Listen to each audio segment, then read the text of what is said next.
Welcome back to the series finale of Vorpal Tales' Cyberpunk RED campaign in the image of humanity born. I am Eric at Maroon Recluse on Twitter, your game master for this awesome adventure. We are Vorpal Tales, and we play a wide assortment of games 7 days a week that fall into two categories: awesome adventures and terrifying tales. Awesome adventures air typically on Mondays, Tuesdays, Wednesdays, and Fridays. Terrifying tales on Thursdays, Saturdays, and Sundays. So be sure to check the calendar on our website, vorpaltales.com, to stay up to date with all of our shows. Vorpal Tales is sponsored in part by Wales Whiskey, Large Marge's Donut Barn, and Throat Snake Metal Tour 2045. Now is the time to rock out and see the legendary Thrasher metal band live and in concert for their new worldwide tour, playing all the classics like Don't Snake Me Bro, Slytherin Blues, and of course, Throat Snake the Geisha. Tickets on sale now on Ziggy Throat Snake. Disclaimer: Throat Snake will not be appearing at Calgary City this summer due to a tequila-related incident. Don't forget to pick up your copy of Cyberpunk RED, available now in PDF exclusively on DriveThruRPG and in physical copy at talsorianstore.com and your local gaming store. While you're on DriveThruRPG, check out some of our very own Vorpal Tales supplements for sale, which include characters, monsters, and scenarios made for some of the games we play weekly. Remember to follow our Talsorian Games on Twitter and Vorpal Tales on Twitch. Visit our website and find a link to join our Discord. We are on most social media websites, including YouTube, where you can catch up on previous episodes. So remember to follow, subscribe, and hit the bell to get all the updates. We want to thank our Talsorian Games for providing support for this game, and Tyler's brother at Nate Mid for the super awesome character sheets he makes for most of our games. Special shout out goes out to Karl Casey at White Bat Audio for the awesome beats you're hearing right now. Check out his playlist on YouTube. Also, we want to thank Astral Virtual Tabletop for providing a great platform, perfect for hosting most of our games and providing excellent music for us to play. As always, we would like to give a big thanks to our patrons as they help us to grow into the future. Be sure to check out our Patreon page at patreon.com/vorpaltales to find out how you too can be awesome and support what we do. And last but certainly not least, thank you, our viewers and fans, for tuning in.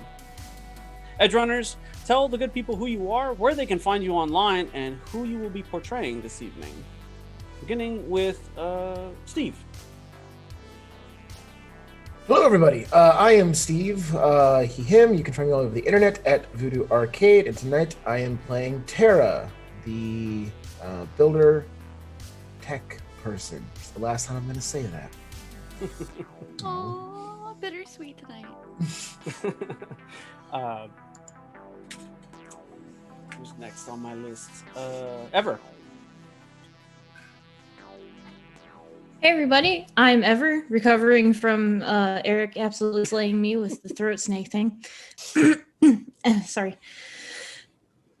And my pronouns are they, them. You can find me all over the internet as Changeling Ever, and tonight I will be playing Vector, our solo, for the last time, whose pronouns are also they, them. Move along. Dixie. Hi, I'm Dixie, pronoun she, her. Find me all over the internet at Dixie Cyanide. And tonight I will be playing, in her final solo appearance, Cyanide, the rocker. Pronouns also she, hers. Michelle. Hi, I'm Michelle Sealight. The C stands for crying, because this is the last time I'll be playing Dr. Candy. Whose pronouns are also she, her. And normally I would go to Shawn, but he's having a little bit of a difficult technical difficulty at the moment, so we'll come back to him at a later time. For now, last but certainly not least, Tyler. I am Eldridge Echoes Online, and I will be playing Axon tonight. Oh, right, you changed your name. Correct. And part of your body. Small part. Hey, it's fine. He had a huge... So, let's just briefly recap what happened previously, as we're moving into the final confrontation, as it were. Tara poked around in Rift's cyberdeck and found a note titled, "In Case I Die." In it were two lines that read, "Candy gets the mech, Cyanide gets Nomad's car." He dug around and was able to find some information, but then came across a large block of info that was indecipherable. Nomad gave the biometrically sealed suitcase to Cyanide, who tried to open it unsuccessfully. She took it to a vault at the Autofac and posted guards to keep anyone outside the core group out. Vector went to deliver Rift's body to the ILS. They stopped by a large board meeting room and discovered a very quiet and somber Annalisa, along with her personal entourage. Annalisa bade Vector to place the body on the meeting room table and asked them to bring the rest of the team in for a meeting with her and the Irrationals. Vector visited Candy, who declined the offer to attend the meeting as she was still processing Rift's death and blaming herself for not being able to save the person who saved her and the rest of the team's life. At the meeting, Annalisa confirmed that the Nomura family was responsible for Rift's death, among other crimes. She lightly touched on the Irrational's mission to tear down corrupt corporations and the equally corruptible governments that support and do business with them by subverting their authority, stealing from them, and even inflicting violence against them. She and Nomad agreed for the Vorpal family and the Irrationals to unite and defend against the Nomura family and any assault they would launch against them at the ILS. They then set a time for a follow-up meeting and on how the two groups would share the use of the ILS and its autofac. Before the meeting was adjourned, Yamane intervened and offered to bring back Rift. Not understanding what the Engram AI was saying, a confused Annalisa asked him to explain. Yamane began by saying that a person's soul can be digitized, himself being living proof of this. Soul Killer has the ability to copy a person's soul and store it in a large database, but at the cost of the body. This was how Yamane's engram came into being. This was not how Mithras' Circle of Transcendence was able to digitize their spirits and merge, however. Their machine was far more advanced than Soul Killer, he said. Instead, it was able to fully copy the soul of a person and, through the building's transmitters, send this information into a satellite and into a place called the Ghost City. Rift was the only person who jacked into that machine and made it out alive, to their knowledge. There was a chance, he posited, however small, that some of Rift's consciousness was copied successfully and sent over before the Heideggers destroyed everything when they assaulted the building. Yamane offered this to the team after they, and Rift specifically, was instrumental in saving them from Norman's digital prison. To say nothing of the sacrifices that were made to save the previous AIs from the destruction of the old net. He did warn them, however, that the person they would welcome back would not be the same person, as engrams are not 100% perfect copies of the original person's self. After some deliberation, the team voted to restore Rift. Annalisa gave her accord as well, prompting Yamane, Alpha, and Omega to disappear from the monitor. With the meeting now adjourned, Annalisa offered to speak with Nomad about the business of the ILS. Agreeing to share the use of the autofac, Nomad expressed the need to utilize the ILS as a shipping base of operations for his family.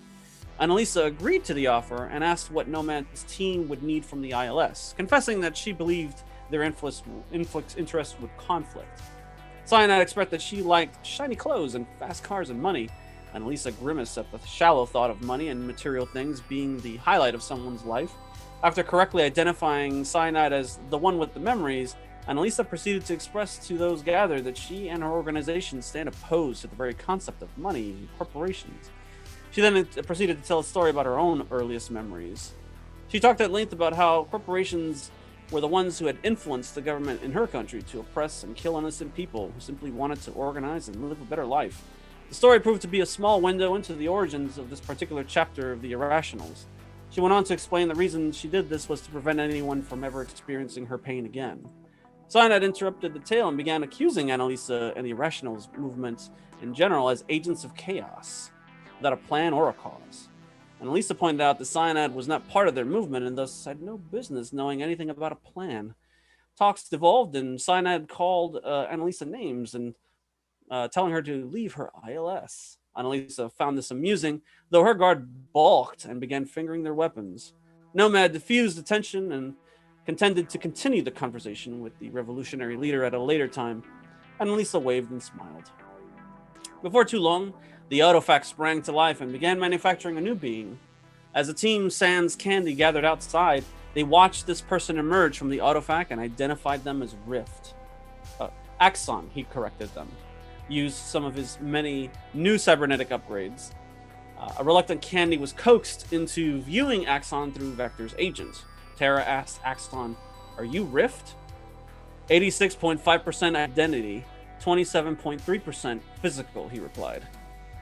When asked what was the undecipherable information coded onto Rift's old cyberdeck, Axon replied that the coding belonged to Nomad's car, AIJ. Candy markered her door for her new residence as the ILS's Candy's Clinic. Tara and Candy had a heart-to-heart where he convinced her that despite having an official license, she was important to people because she cared enough to help them. Assuaging her survivor's guilt, Tara agreed to make some tech for her as soon as he could with the autofac. As a token of goodwill, he left her a small mechanical rubber ducky. Nomad was caught listening in towards the end of the conversation and awkwardly pulled Tara aside outside the room, revealing something to him that he had learned in the latest meeting with Annalisa. Candy's clinic had recently been destroyed, this time being set aflame. Nomad asked Tara not to mention this to Candy until after they finished their business with the Nomura family in the coming weeks. Axon had a short, private face-to-face with an astonished Annalisa. Dropping the facade, he claimed that his time with the AIs in the Ghost City had changed him dramatically, and that although he didn't belong to any one group or person, he will do what was needed to be done because he loved her. Caught completely by surprise, Annalisa found herself with mouth agape and with a single tear rolling down from behind her sunglasses, speechless. Nomad gathered the team once again in the bowels of the ILS before the AIs and affirmed that he didn't fully trust Annalisa or the Irrationals. Further, he wanted to discuss preparations and commitment to staying until their coming confrontation against the Yakuza came. He then put it to the group. What is inside this briefcase, and could they use it for their own ends? Candy was able to identify the briefcase as one that was typically used a lot in the medical field in transporting organs for transplants. She was able to point out to Tara where to potentially find the kinetic battery that powered the device's biometric lock. Tara removed the hidden plating. Holding a lock, Axon used one of his many tools and removed the lock interface. Tara then removed and carefully disabled the onboard battery. Hooking up Dutch's cyberdeck to a terminal, Tara jacked in and began using his skills as a neophyte netrunner to decode and decrypt the information present. He narrowly avoided a Cerberus program that successfully cracked the password to gain entry inside. He found many old programs that could not be found on the open market. In addition to this, he found information pertaining to Moss Biolabs and to a project called Les Enfants de Carbone. Welcome back to the Dark Future, everybody. So, you had all been gathered together in the bottom portion of the ILS before the three different AIs, and Tara, you had just finished cracking the code to Dutch's old cyberdeck, the combat Aztec cyberdeck that is like bulletproof. You found all sorts of information, including something that was dated just before she was captured at this facility by the Telex Corporation. What do you do with that information? Obviously, I want to look at the thing that came in right before she was captured. Was the last thing that she put into this deck. Mm-hmm. One of the last entries that she was able to make was the research that she had put in on the last job that she had received, which was, funny enough, from Moss Biolabs. Turns out that they, in a way, the way that they had approached in kidnapping a netrunner of her caliber was to hire her for a job, and then towards the end of that job, double-cross her and imprison her at the Promethea ILS. But she was a legendary netrunner, and she was not someone to be trifled with. She did her homework, as a good netrunner, as a good cyberpunk would do, on her client, and found out a whole lot of information that was very, very interesting. In particular, it seems that, as you scrolling through it, that she had made contact, she had received the job through someone she identified as D-Cells, or D-Cellus, which was the name of her fixer. And that's as much information as she was able to get on him. But when she dove deeper into Moss Biolab, she discovered that even though that they were this pharmaceutical biotech company that had done decades of research on discovering cures for viruses and diseases. They had taken a huge shift towards developing the human genome and exploring its secrets. When this happened, there was a huge shakeup on the shareholder side, and operations moved from Bern, Switzerland to Marseille, France. And that's when this project, Les Enfants de Carbone, began in full swing. So once they made this transition, all of a sudden, they had taken a big interest in studying the human genome, and in particular, the children known as the Carbon Kids, the ones that you had heard about recently from some of you from Artisha, and the others had learned about it from Yamane and Duchess herself. And these were kids that were imbued with special abilities after they were exposed to some sort of a substance on the outskirts of Night City when an AV crashed over 25 years ago. It's alluded to in there that she found out information about herself, that she was indeed one of these carbon children, and that there was something was completely off with this job that she was being offered by Moss Biolabs. But by then, unfortunately, it was too late, and they had captured her. But she did manage to get a lot of information, including cities around the world that include locations for Moss Biolabs in their research and development projects. Where are those cities? You have cities like Mexico City, Albuquerque, New Mexico, and you also have them in other international locations like in Finland, Vladivostok, Scotland, Brazil. Moss Biolabs is worldwide. Okay. Part of the. I'm sorry. Go ahead. No. Sorry. I want to do a further search in regard to this Carbon Children. Is there any additional information I can find? Was she able to maybe steal a manifest or a list of people who were carbon copied? Yes. But that was part of the project, not just to study their abilities, but also how to duplicate them in other people. When that failed, they turned to cloning, and that's when a lot of that information went dark. And that's precisely around the time that they captured her, was when they found out when she found out their dirty little secret, that they were attempting to replicate in the literal sense all of these children that were affected by the. Is that process broken down and listed in here?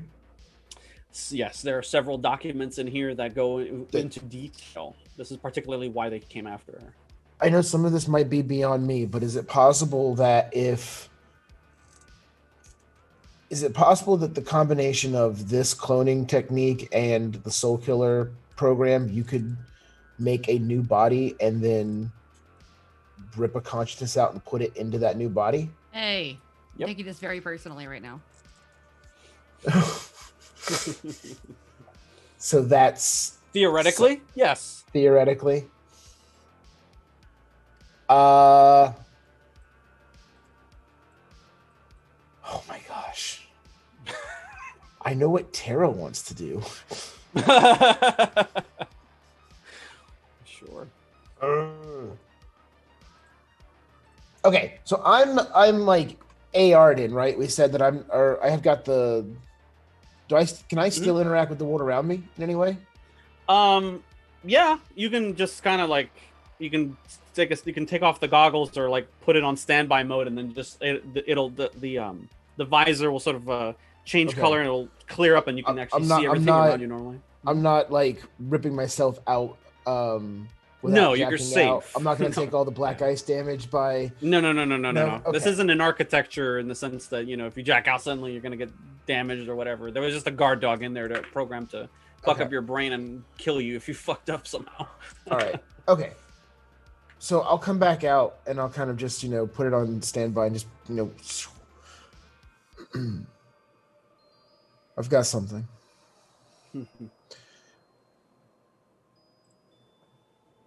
What do you have? They're coming after this because there is cloning technology steps in here, and combined with Soul Killer, someone could theoretically replicate themselves and transfer their consciousness eternally. Is it theoretical? Are you sure about that? Because I've got some evidence to say that it's not theoretical. Like me as a person. And the But- other me's that have different memories and flashbacks and weird shit.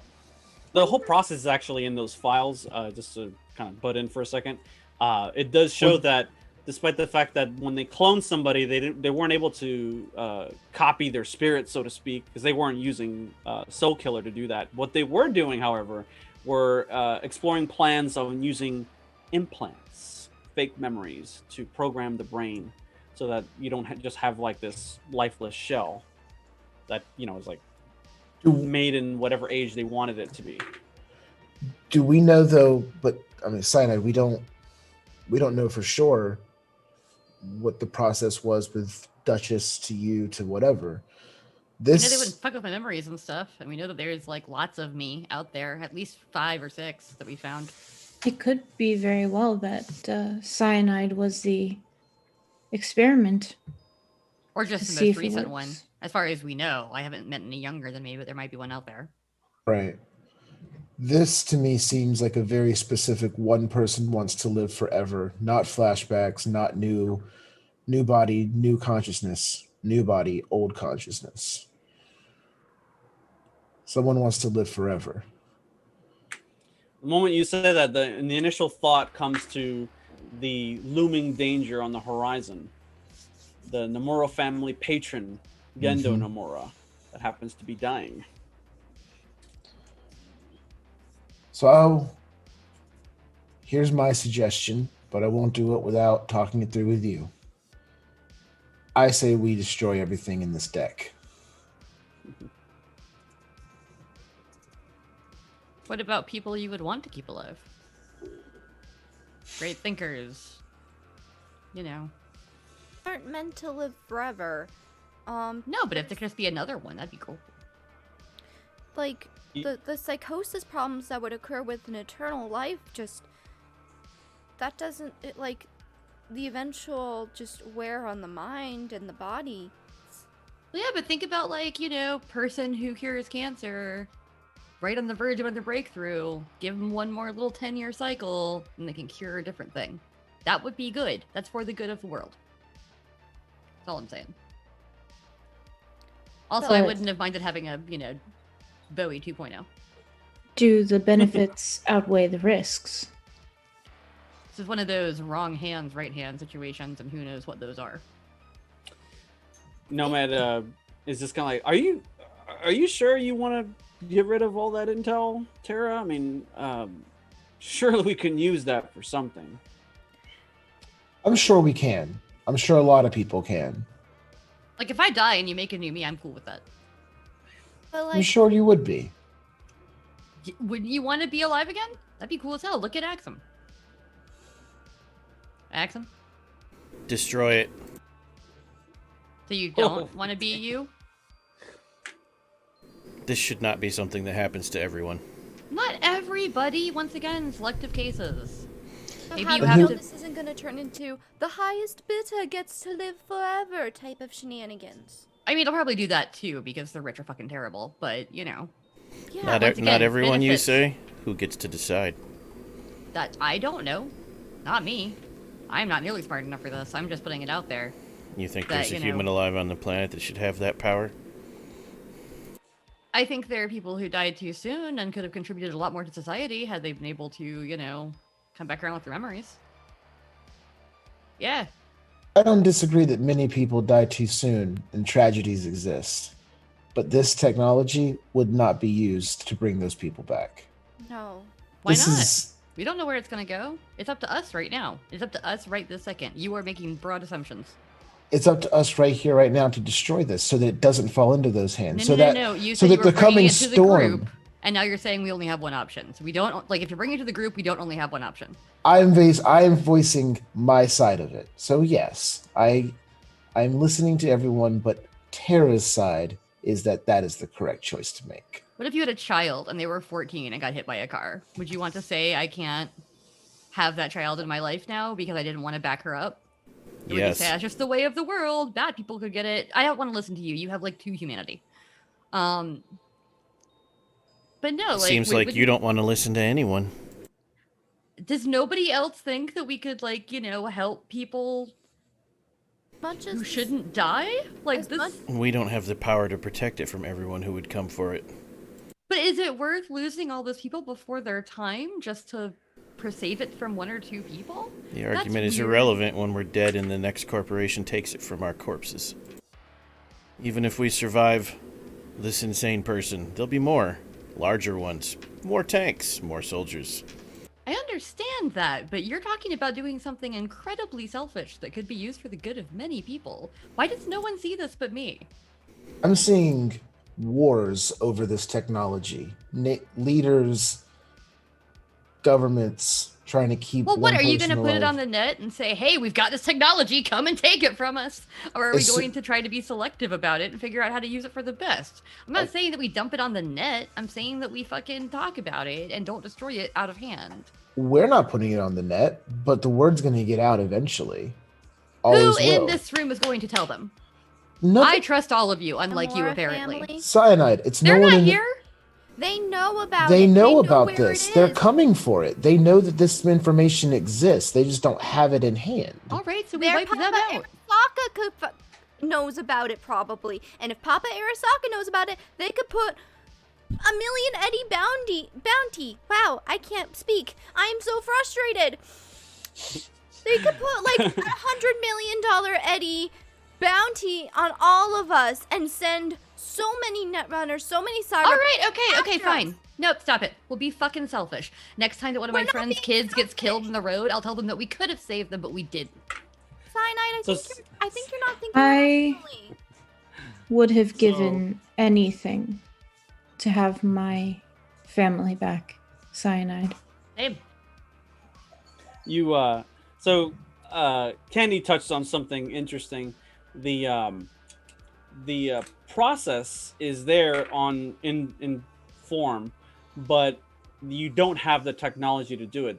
But as the rest of the group also pointed out, the technology already exists. It's just being hidden by Moss Biolabs, and they've been doing it for like 20-something years to some degree of success. I'm just trying to Robin Hood this shit, but apparently y'all are too scared to do that. So.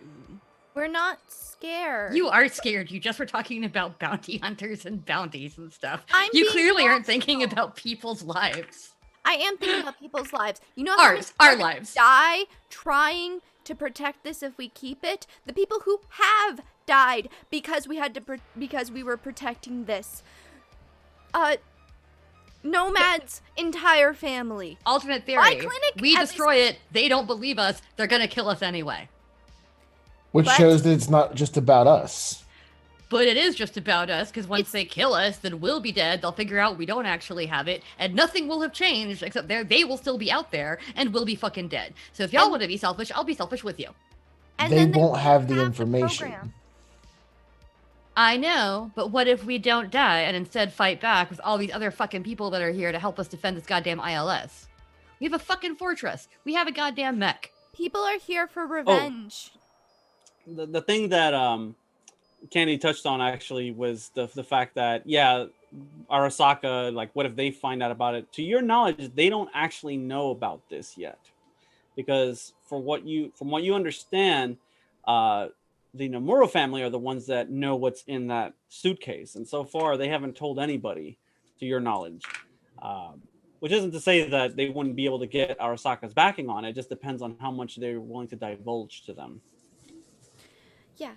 Yeah, I understand, Cyrus. Like, it's really, really difficult for us to fully grasp this, but I think that, like, imagine all the people who've died already because of the Nomura family. You died! You died once!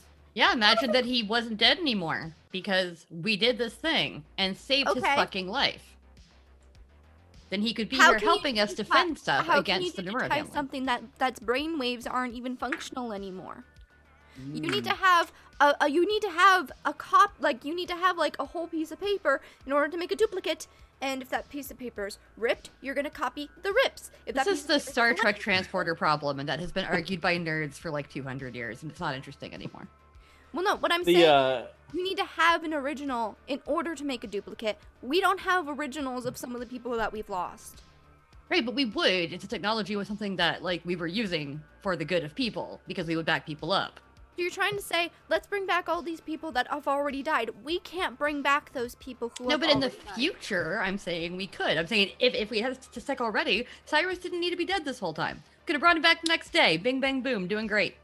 But Cyrus is The screen So- flutters to life behind you. Sorry, go ahead, Steve. No, I'm just trying to think through your process because, Cyanide, you talk about what does the future look like? What's the plan? Does that mean that everybody who wants a part of this technology has to willingly give up their personal information to be put into a database to be brought back to life in the future? You are on the fucking net. Everyone has all your personal information already and has since A lot of people go to 1998. great lengths to take themselves off that. Okay, that's you. If you don't want to be brought back, I'm not going to bring you back. It's a bodily autonomy thing. But So if I can be brought back and I want to be brought back, then god damn it, you honor my final wishes. Why is this so hard to grasp? You want to be taken off life support? You want to be cremated? You want your body gone to science? You want to get buried? You don't be brought back? I'm So- not going to bring you back. So It's a consent immortality issue. exists to those you who want it. willingly give it up. Give If up. you want it. Why is this so hard?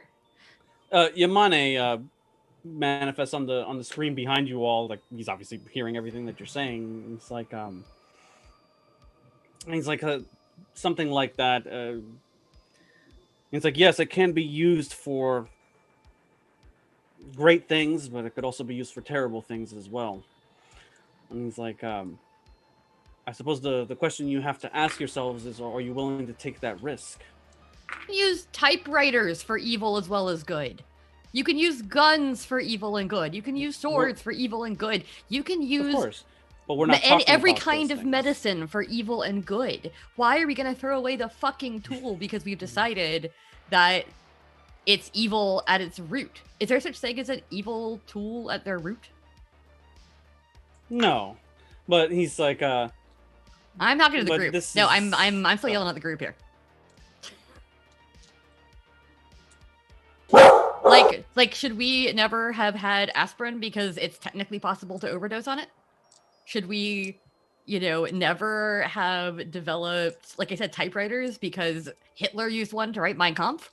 I think Is that your argument?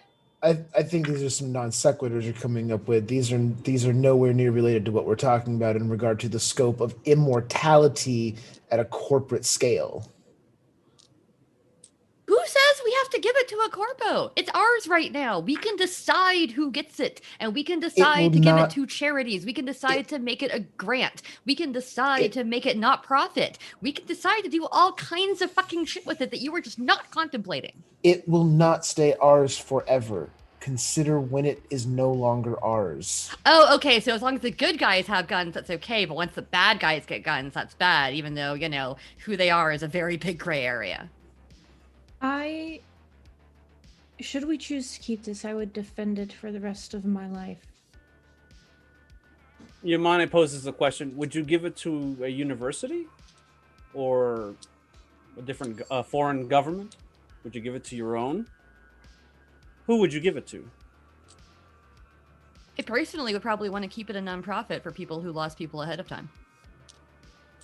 That would be my, people who, once again, opted in, were fully aware of what they were signing over, and then wanted this done in case of their untimely demise.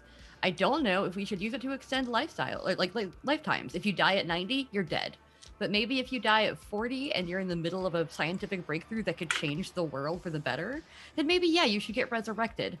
So, yeah, I think that we could establish something that would make this a tool for good, but you're just only thinking of the evil possibilities. Like, people who are like, what if there are, 100 evil people that use it? Don't think about the, 100 to 1,000 amazing people who could use it.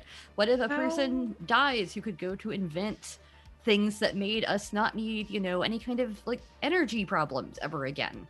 What if somebody ended war who used this because they should have died at 12 but then didn't?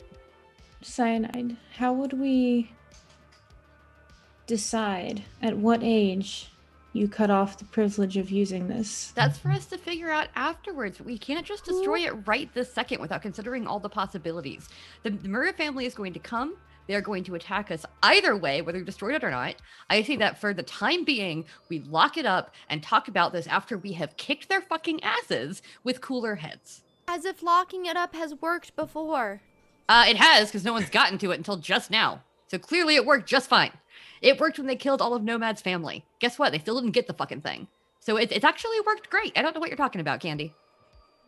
Nomad's like, yeah, I mean, we could probably lock it up. I mean, we still, but there's still the big if, and that's what we're gonna do with with them when they come here for it. Okay, so 2 things. 1, between Axon and Terra, right? And maybe even Nomad, I don't know who knows about these things. Can we lock it up somewhere where, when out of character, when is the Nomura family supposed to be arriving?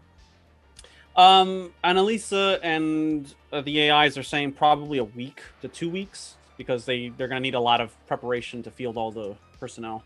Okay, well, what about this? What if, once we know they're kind of on their way, we decided something about it, we lock it up and set it with a self-destruct. So if we all die, it goes down with us. But if we do not die, then we can return to this conversation with a bit more of a level head. You want to set up a kill switch? Nomad asks. Yeah, I do. Because I agree that if we all die, it's going to be used for fucking evil. But I think that if we don't, I think we're decent enough people and know some other decent people that we can talk about it at least. I'm not saying I can't be convinced to your side, but I am saying I can't be convinced to your side in the next 10 minutes. All right, I'm okay with that. You see, Nomad says. He's like, Axon, Tara, can you make that compromise? Is this a good compromise? If we all die, it dies with us. Or if even half of us die, it dies with us. I'm for that. Out of instinct, I look to Axon, just kind of like, since, I go out with him so far and realize, like, that's not I'm going to pull Tara aside because what Axon has to say, Candy should not hear. Michelle can hear it, but not Candy. I'm taking myself out of this vote, Tara, because I'm not human, and I don't think humans deserve to live forever. You decide on your own. Humans are not worthy of living forever. Okay, that's weird. But also, Cyanide did just say it will not be used for mortality as far as she's concerned. So keep that in mind when you make your decision, Tara. Will not be used for immortality? Also, yeah, no, I had just said that only Tara is hearing this. Yeah, no. I understand that, but out of character, I want Tara to remember that Cyanide did just say that. We figure out a limit, we set it up. If you're over a certain age, you don't qualify, etc.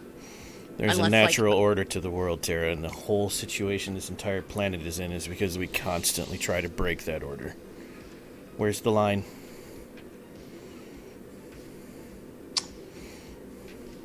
And then I come back to the group and say, I agree with whatever Tara decides. To the group. Just kind of to myself, thanks, Axon. Appreciate you. We have Vector, Nomad, and Cyanide on board, so we already have a 50% vote. So it just takes 1 vote to push it over at this point. I just don't think that we have the right to play God. Once again, like I said, we can revisit this conversation after the Nomura confrontation and actually have an informed, well-thought-out talk where we're not getting threatened by murder. But until then, I think that we should just put this aside, and this is not the conversation we need to be having right this second. But we're always threatened with murder. Which is why if we all die, it will die with us. What are you not hearing, Candy? Yamane speaks up. I also vote in favor of this compromise. We will absolutely destroy it if we cannot have a talk about it afterwards. But all I'm asking is for us to have a talk about it afterwards. I'm not saying we give it to the world. I'm not saying we put it on the net. I'm not saying we give it to a corpo or the government or anybody else. I'm saying that we should talk about it afterwards. Because if I die in this fucking battle and I don't get the chance to come back afterwards, I will haunt you for the rest of your natural life. It really will be a haunted ILS. Much to do. Holy shit. I have so much I want to do in this world. I don't want to be taken away at the whim of some fucking crime family. Alpha and Omega will abstain their vote as well. With that comment from Cyanide, just kind of welcome to the red. Oh. All right. I haven't died yet. Almost. Not quite. So, Yes, you did, because you're a copy of the original, who's very dead. So it wasn't me. We can talk about this later. I have different memories. They aren't the same. That was out of character, anyways. I can. Oh no, I know. I think the I can majority set wins up, in this case. I can set up the kill switch. This is Perfect. I think if literally half of us perish in this fight, we kill it because there won't be enough left to have a good conversation about it. Interesting. So if So 3 of mine us is die. fine. So what I'll do? Okay, I can do this. So we'll get ourselves a case. I'll line it with the explosives, right? Or I'll set the deck up so that it gets wiped and completely destroyed. But there's 1, 2. There's 6 of us. There's 6. If 3 if it of loses us, brain function from 3 of us for more than Right. 1 minute, okay. because that so means we're well and truly dead. I'll put a. You back it up anywhere. This is you're looking Fuck. at the ILS network, which is like a Fuck hard drive that is no. a wall. No, size the of a whole wall, essentially. the whole thing We're not here is backing it we up. don't want it backed up. We want it destroyed outright if we start going down. Okay. So so going off of Cyanide's plan, I'll agree to that. And basically what we'd want to do is find a way to secure the deck without backing up the information, lock it up with a biometric that needs at least 4 of us to open. Yeah, I like that. And a scanner to our life signs, and if 3 of us flatline or brain function ceases for a minute. Brain function, because flatlining you can come back from. Okay, brain function specifically. If brain function ceases for more than a minute, on 3 of us, the case self-destructs. That's pretty juicy. Okay. Between all of you, you can set that up very easily. Candy's basic tech skills, your cyber tech skills, like your. I assume security, between my demolition wiring and stuff, cyber like, tech, I can pretty much no do that problems in an hour. Easily. Yep. Okay. So it's set up. Do you keep it in the bowels of the ILS, like where? Oh, the, yeah. Oh yeah, as it's like deep- it's like in a storage closet, in a bomb shelter, in And the Not a Panther's job is to guard. No, the Not a Panther's job is to carry me into That's battle. right. We talked about the this last Not a week. Panther is carrying you into battle. You're 100% right. I apologize. I am writing that panther into battle. You are so writing help me that God. Not a Panther. So someone Okay. please engineer a not a kraken. To I want a protect- not a Cerberus. Ooh, Can we have a I not a like it. Cerberus to guard it? And it needs one of our hand placed on each of its 3 heads to let us by. Yes. Actually, that's There you really brilliant. We could call it a Nobris. No bris. It just sounds like you're not Jewish. No, Briss. Oh, I had to. I'm gonna shut up now. So you set all that up. It's a shareabus because we have to share it. Oh no. I love. I think you just made a thing. Yamana's like, very well, we will guard it as best as we can. It's like now the real planning begins. You see Nomad's like, all right, kids, how are we gonna do this? And now you can each individually take the normal retcon that you would have during a run to actually set up your contingencies, as it were. So that way, if and when something happens inside or outside of the ILS, your thing can go off. Just think of you set up a trap inside of if Terra wants to set up a trap, like at every entry doorway. So that way, as soon as the SWAT team guys come in with guns, they'll immediately get electrocuted, or maybe it's a pressure plate so that when 500 or 1,000 pounds, registers on it, like explosives go off or whatever. That kind of thing, like if you want to set up, or if you just want your character to appear during a portion of the attack during the assault, you can use that retcon to be like, oh yeah, and that's when I show up, riding on my cyber panther and wielding a throat snake, whatever you want to do. I'll let you Exactly have what's gonna happen. Exactly, of course. So yeah, I want to forward all of you the narrative currency to be able to do that during the assault. Since it's technically kind of like a run, you're defending a position. A heavily fortified one at that. Welcome back, Shawn. Hey. You agreed to my plan in the meantime. Totes, let's do Already this. forgone. I'm proud to be a part of it. Thank you just for to keep, just to sum No, things up very don't quickly. tell him. He just agreed to my plan. It's fine. It's fine. He agreed with your plan. Okay. They basically secured a kill switch to the suitcase and the drive that they had discovered last session, where they found out all sorts of information about cloning and the Moss Biolabs and all that whole stuff. So they secured it at the very bottom of levels of the ILS, and Yamane and the other AIs are aware of it.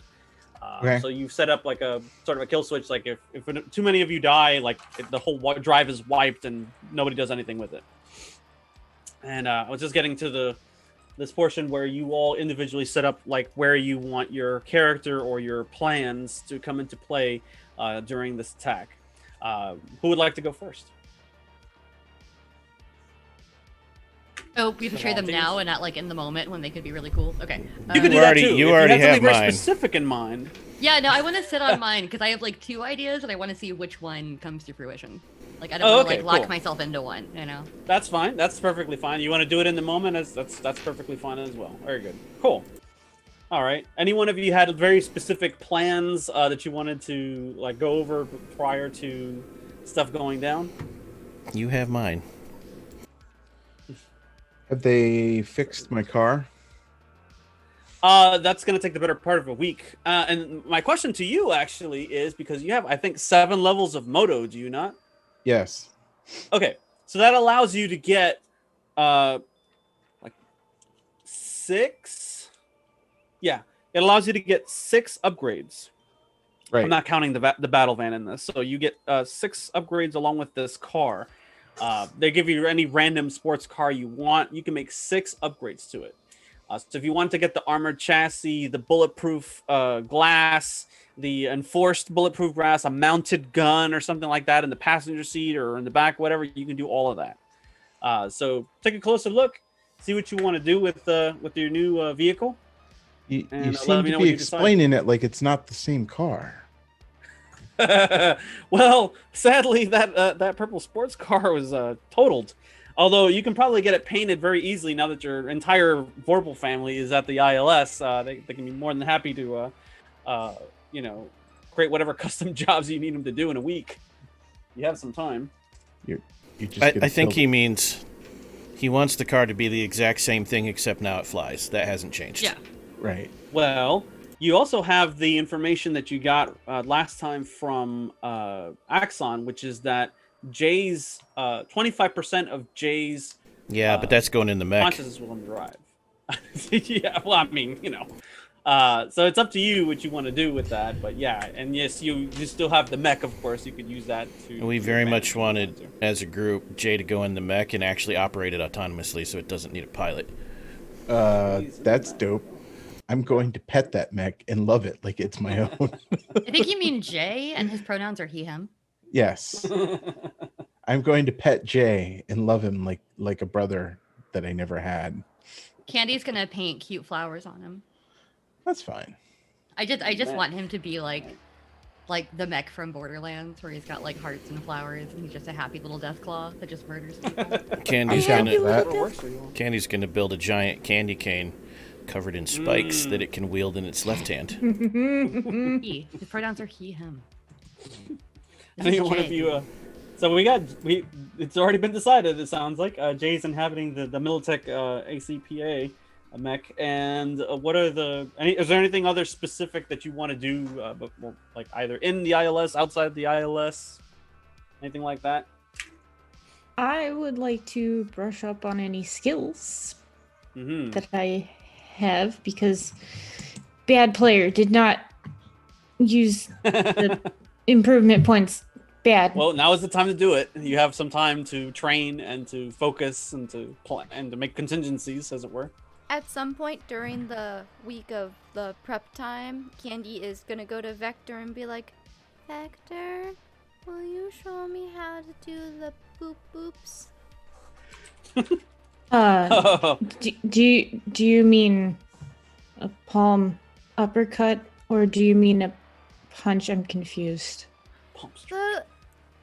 The fighty fights. Oh.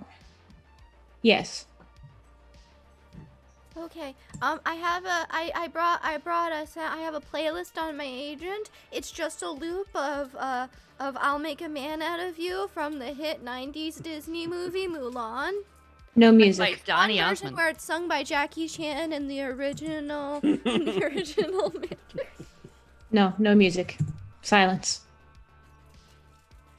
Silence is key. All right. So you're gonna do some training with Vector, Candy? She's gonna spend some of a couple Day. days doing the basics and getting Nice. enough. But she's also gonna be working on I thought candy. Okay. making offensive medicine. Okay. Interesting. Things like her mind altering paraphernalia in things that make people feel rapid flows of emotion. So all of a sudden it's like, I'm super happy right now. I don't feel like murdering anymore. Speaking of mind-altering drugs, you do. I'll just put this out there. You do have an entire thing of that drug that they gave Cyanide way back when. We made That forget messes me with your grenades. memories. We made forget me grenades with those. What if we put them in bots and called them forget me bots? Yes, you also have that. You have the control of the ILS, so you can like manufacture bots and stuff like that if you want. Let's to. make little tiny drone bots called forget me bots and put the forget me powder in them They and make them be inject- able to spray people. Oh, spraying people's better because you can avoid an injection. Yeah, Like, no, they could just spray like hover something. above a crowd of enemies and like turn on like a fire sprinkler. That's genius. Sprays forget I like me this. dust. And Candy's gonna make Candy's gonna manufacture an extreme happiness type of it's a euphoric happiness drug, which she's gonna name Joy. Eric, Joy the bot. To Yes. return to her roots, I think Cyanide is going to put a ridiculous sound system throughout the ILS, Oh. where she can hopefully hurt people with sound, and then also get really good manufactured earplugs for all of her friends. That's Can- actually a really good idea, and the sound So- system's already built in, so you can use Yeah, that. but I'm just actually gonna as make is. it way, way worse. It's gonna be one of those Amp it things up. where you like hit that like initial bass note, and it's just like you like feel it in your stomach, and it makes you a little Cool. queasy. Yeah. I'm for it. since it's the last session, can ever have 10 extra XP. Yes, granted. Thank you. You can just take 10 from me because I don't think I spent it all. I know you probably haven't. No, I'm But really. that would be a bad good at it. time. Cool. So unless you have any other specifics that you wanted to run by me before the conflict begins, we can proceed. You probably have about a week or so, which gives you some time to move around. Do any of you leave the ILS or go anywhere outside of the ILS for any reason? Or do you share this information about your plans with the Vorpal family, or the Nomads family, or? I definitely make sure that everybody both has earplugs and knows not to shoot at the cyber, not a panther. Okay, yeah, they know who the allies are. Excellent. All right, so you go with all of that. Excellent.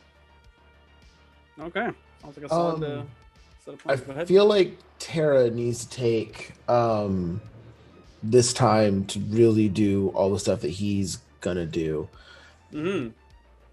Okay. I want to basically mine and trap the fuck out of this place. Where? Everywhere? So I know that there were mines leading into it when we first got here. There was the Correct. minefield that we had to go in. The places that we've cleared out, things like that, I want to make sure are somewhat filled back in so that we do have that level of protection. With 2 weeks, give or take, worth of prep time, with a combination of demolitions and weapons tech, I'd like to develop mortars, if possible, You put them all around the perimeter. and put them all around so that we have both the tower turrets and actual mortar fire to put in. Funny, yeah. Also, Funny story. uh-oh. Okay, go ahead. Oh, the other thing is I wanted to make sure that the turrets that exist in the ILS are fully operational, stocked with ammo, and seeing what their targeting systems are. Are these capable of anti-air defense, or are they strictly ground? They can be used for anti-air, but they have limited range. Okay. It's pretty good range. Like they can pick off your car coming from quarter of a mile away or whatever. Okay. The aim is not great, but they can shoot that far. Then It's I more of a want to- deterrence than anything else. But yeah, when everything gets close, like they're gonna get shredded. This will all be dependent on how much you think I can get done in the 2 weeks. So I am at the mercy of the merciful Eric God. Well, I would... funny story. Go ahead. But I also, if possible, with those having weak range, the mortars would be able to hold off ground advancements. The mines would be able to hold off ground advancements. We've also got all the people fighting, somewhat range in the turns, but short. I would like to build very rudimentary, like one-shot RPGs to fire at any helicopters that might be coming in, so that I can just like start handing out to people and just like volley fucking rockets that way, like that kind of thing. I am definitely a goddamn nerd because I did not know what you meant by one-shot RPGs for a minute. I was like, you're gonna develop one-shot RPGs? That's what I do for a living. Yeah, I had the same problem. Plus 20 XP to Dixie Side hustle. and Shawn. What are you talking just about? I'm I'm gonna just- make them play Changing the Lost for 4 hours, just before and they will not be able to come in. You cannot. You've got to get through the whole thing in one night. Yeah, basically just hand someone a tube, right, and just point it that way and press this button and watch something go boom. Ooh, I want So one. funny story about all that. Oh. Where are you setting up the mortars in particular? Like along the walls? That's not a good place for mortars. Center of the ILS. Mortars would probably want to be. I mean, in regard to that, actually, I build the shit. Axon. Where strategically would you want the mortars placed? I mean, should we put in back where some of the original traps were that we disabled? Like, So- those seem to be decent places aside from the fact that we're hot shit, so we disabled them. Yeah, but the traps are way up towards the front, if I remember correctly, or like right where those, like where the X's are coming into the ILS and that initial thing. Mortars have really long range, so we could actually keep those like further in the ILS. I don't know the difference between a mortar and a mine, I'm not gonna lie. They're the same thing in my brain. Mortar's a bomb that gets lobbed, usually long distances in okay. an arc. Yeah. Yeah. Mine just sits there and waits for. We should also have mines then, because that's what I thought we were making We this do whole have time. mines, yes, and the mine exactly what you said just before that for the mines. 100%. Okay, sorry about that. Yeah. I'm not No, up no, to no. my microphone, not a weapons person, not a tech It's person okay. apparently. Gotta go over here now. Honestly, neither am I. I'm making up most of this as I go. You know what a mortar is. So, I read a lot of G.I. Joe comics. That'll Axon. do it. Axon brings you his better half Oh yeah, give me because give she's me, a military expert. Yeah, you yeah. just I'll- you Thank took you. it right out of my head, Tyler, because that was the kind of the funny story. Is because I imagine Tara like setting up the mortars, like okay, and then like some people are already there and they're doing something. You're not sure what it is. Like, hey, what are you doing? Setting up mortars. What are you doing? Setting up Setting up mortars. mortars? It's like, oh yeah, the irrationals. Yeah, we got all this stuff already. They have all these munitions that they've accumulated over the years. Some of which were the stuff that you secured them at the beginning of the game, if you recall that first job that you did. The smart guns. Yeah, they're all here. All right. So there. I have also upgraded They the got the tiny cover. axe shotgun to be a 2 rate of fire and have Two more rate than of fire, 4 nice. bullets because it's my tiny axe shotgun and I haven't used it in a while and I feel like this is a good time to bring it back. This is the best time to bring. Like it back, I'm yes. gonna play guitar, which I have not done for like 4 sessions. I'm going to have a tiny axe shotgun. I'll probably still throat snake a geisha. It'll be great. It's all good. Yeah, it's all gonna come back full circle. All right. Cool. So you set up does- your turret. The turrets are in working conditions, with the exception of perhaps 1 or 2 that were shot towards the front. Their circuitry's fried. You're gonna have to rewire the whole thing. But once you hook it up into the main system, into the grid, you're good to go. As far as the electricity is concerned, your generators, if you look on the map, are actually towards the back. That's one thing that I probably failed to point out originally. Is See it those little black bars?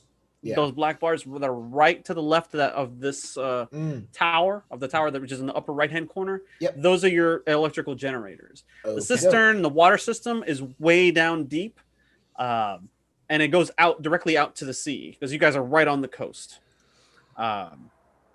This is going to So be real stupid, but this is Steven just thinking stuff through. Mhm. Can Terra build a trophy system to actually put around the electrical generator to make sure it doesn't get taken out? What kind of a system you're putting in around it?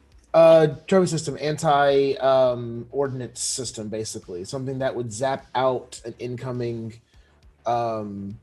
like if they tried to mortar or if they tried to, send a rocket in from a helicopter, this would zap it out of the sky before it hits the generator.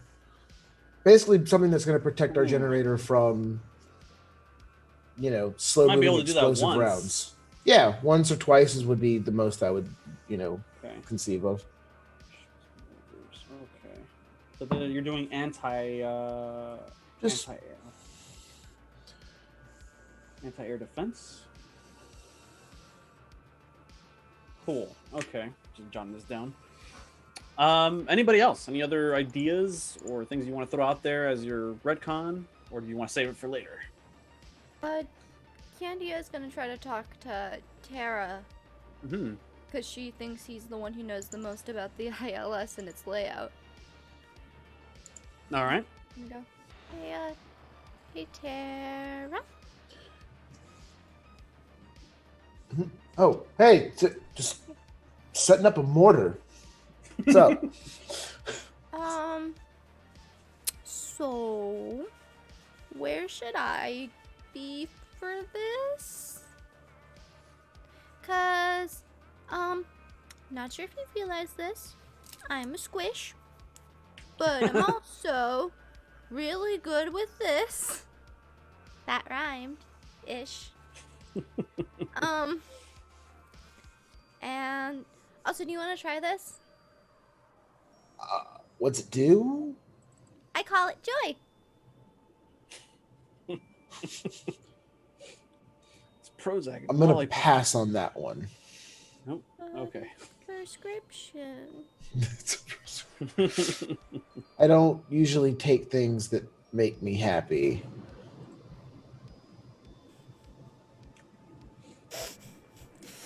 This doesn't surprise you too much, Candy. Terra is notoriously the person who doesn't want anyone to do anything for them because he doesn't feel like he wants to owe them anything. I know, Cyrus. I get that right, Steve? Yeah. I know that he doesn't like it when he feels like he owes people things, but he doesn't owe me anything because we're friends, and that's just what friends do. Isn't that right? Mm-hmm. Well, yes, indeed, Candy. I'd say you got there a darn shooting good idea. Darn Nailed it. Getting better and better at the voice. It's a coping mechanism. I'm glad you have that. Honestly, probably gonna want to set up some sort of quick response medical, situation. So somewhere not too far, like behind the lines, but not too far back that you can't get to someone if needed. I'm sure we got a couple of people around that you give like quick trauma training to maybe 2 or 3 people to help you out. Ooh, do you want to shoot a mortar? You stand way in the back and you just lob shit at people until they get close to you. Then you run away. Give Candy a mortar. Give Candy a mortar. Make her cover it in glitter and paint it with candy cane stripes. I want her to shoot glitter bombs at people. Literal glitter bombs. I can stuff one full of glitter. That could be the thing with the glitter and the forget me bots just poof. So that way, not only do they forget, they are blinded by plastic bits in their eyes. And also, we know which ones got hit by it because they're sparkly. So you know what? That is an ingenious idea, Cyrus. We need to make it a glitter bomb. That goes in the dark in case it's nighttime. Out of character, I just want to point out that Ever immediately jumped to chemical weapons. What if we paint the mortars like hard candies and call them jawbreakers? You want to call them jawbreakers, Cyrus? I'm for all of that these sounds like a ideas. jolly good idea. This is wonderful. So I give Oh, or Candy- warheads. They can be sour. I like jawbreaker better. sometimes I feel like every time I open my mouth, y'all like regret a tiny bit more inviting me onto the stream. I regret nothing. I know. Cyanide's the greatest, and I'm so happy that she's my friend. Number one Cyanide fan club. I know, I Oh. am the number one Cyanide fan. It's So- not my character sheet. Eric, are you going to allow Tara to have more time to develop Candy's jawbreakers help. and warheads? I can help. I'll say that you can do the shock gloves that she had been requesting this whole time. That's not Okay. difficult for you to do at all. So you can Okay. already go ahead and write that onto your character sheet, Michelle, if you want to. It's basically an Let's EMP do this. glove, so it has So she has the EMP 4 charges. Mhm. Has Four 4 charges? charges. Yeah. So you can touch something that is technological and it turns off for D6 rounds. Okay. Great against cyborgs. Candy is going to give Tara the blue lollipop so we can spend a 24 hours of just nonstop energy. She's gonna Yeah. offer one to everyone. She's gonna be like, "Do you want a blue lollipop? Do you want a blue lollipop? Blue lollipop? Blue Versus your lollipop?" Red Bull. We got. Yeah, you Got you hand that them out and But just to confirm with you, are we able to do the thing that we joked about? Can we put the forget me stuff yeah, easily. in a You bomb? can create Oh bots. no, I'm not and then- joking. There was no No. joking happening. Yeah, no. I was Yeah, not you can joking do either. the Like forget I'm me telling nots, Eric, sure. like 100%. Can we put the forget me? What are we calling it?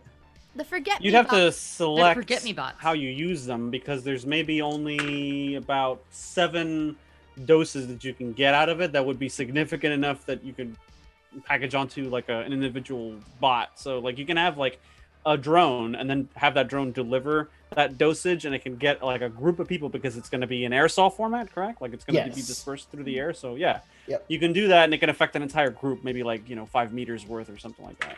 Hell yeah! All right, write that down. Writing it down. So, Forget me nots. 5 meters. Thanks, Tara. 7 shots. Yeah. Thanks, Got you. Cyrus. Cyrus has really good ideas. I don't understand why everyone thinks I'm crazy. I've also still got glow paint, and if we want to also arm Candy with like glow paint mortars so that she could like mark enemies for us, that could be super helpful, especially if the ILS goes dark for any reason. Yeah, it'll give you bonuses to hit really if it's good like idea. dark outside or what have you. So Very good idea. We can either incorporate the glow paint into the forget me bots, which is also fun, or we could just have separate ones that are glow paint. So like once she runs out of forget me bots or forget me bombs, then she can use glow paint bombs to like mark That. additional target that aren't That full are of hit. memory loss.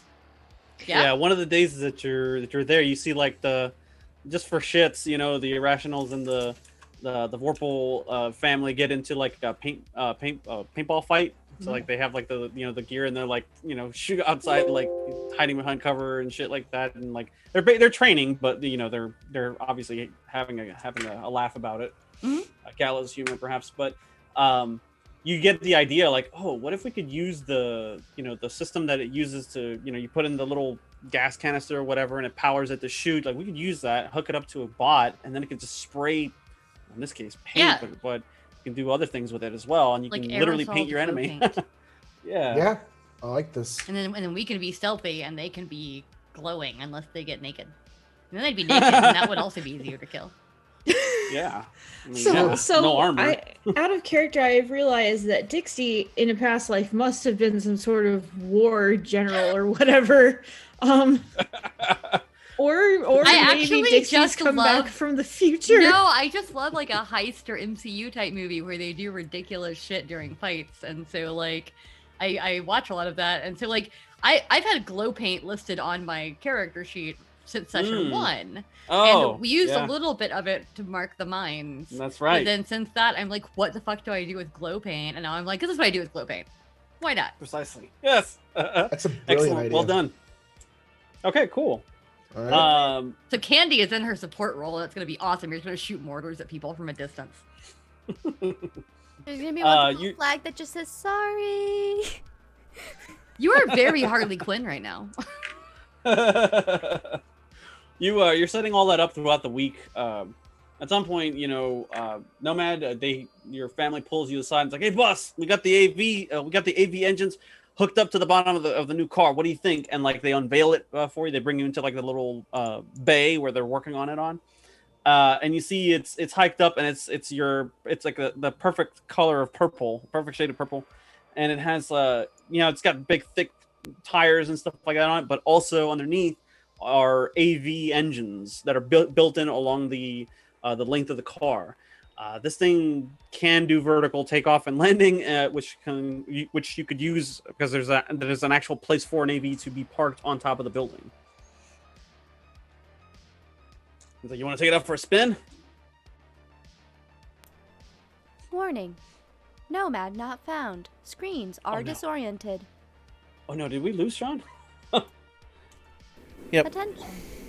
We thought that might happen. Attention. The current systems have been hacked by counterintelligence. No. Or maybe Nomad's just a nomad and has left on vacation for a little while to live in a nest. for a little bit. All right, we'll return back to Nomad here in a moment. So you made those plans throughout the week. I know what the little contingencies are here. Is there anything you do between that time? This is despite all the giggles and the fun and games that a lot of the people are engaging in. Candy, you realize this is almost kind of like a psychologically speaking, this is kind of a symptom, not a symptom, but like a reflex of using humor to try to break up any sort of emotions of impending anxiety or doom or anything like that. You recognize it when you see people playing paintball outside, even though like this place is about to get raided by the Yakuza and possibly worse. Is there anything specifically that you do? Andy's gonna join the paintball game. Oh, you'll Gonna be join them. Can I join? This looks like fun, and I could use the. Sure. training One of them on- tosses you one of the guns, and you're like,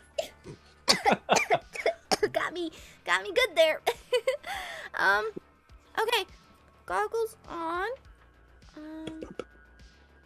And she does Join make the- pew, the whole pew, side. pew. She does make One the entire side of the ILS is like a weird painting of neon colors. pew, pew, pew, pew, pew, pew. She does make the sound effect. Pew, pew, pew. Cool. So you get some like faux tactical training with Yeah, these people. she's gonna learn how to dodge, duck, dip, dive, and dodge. Okay. Does anybody need to do any last minute changes with their character sheets in terms of? I'm gonna add some putting dodge, in your duck, points? dip, dive, and dodge. I have spent my points. Evasion. I'm Good amazing. plan. Okay, excellent. Wait, any All right. EDEF evasion? So with that, all right. So I think that's enough planning, at least for right now. Unless there's anything anybody else wants to do, we'll proceed. Cool, now I have plus 12 to evasion. Okay. Where is everybody situated on the ILS? Did Oh, you want to move your token to the area that you wanted to either defend or to take cover in? We're so close to break, and I'm so excited about this fight. Is there something in the main area I can stand like on/behind? Like if I'm like up here, can I be like the cool chick standing on top of a pile of amps?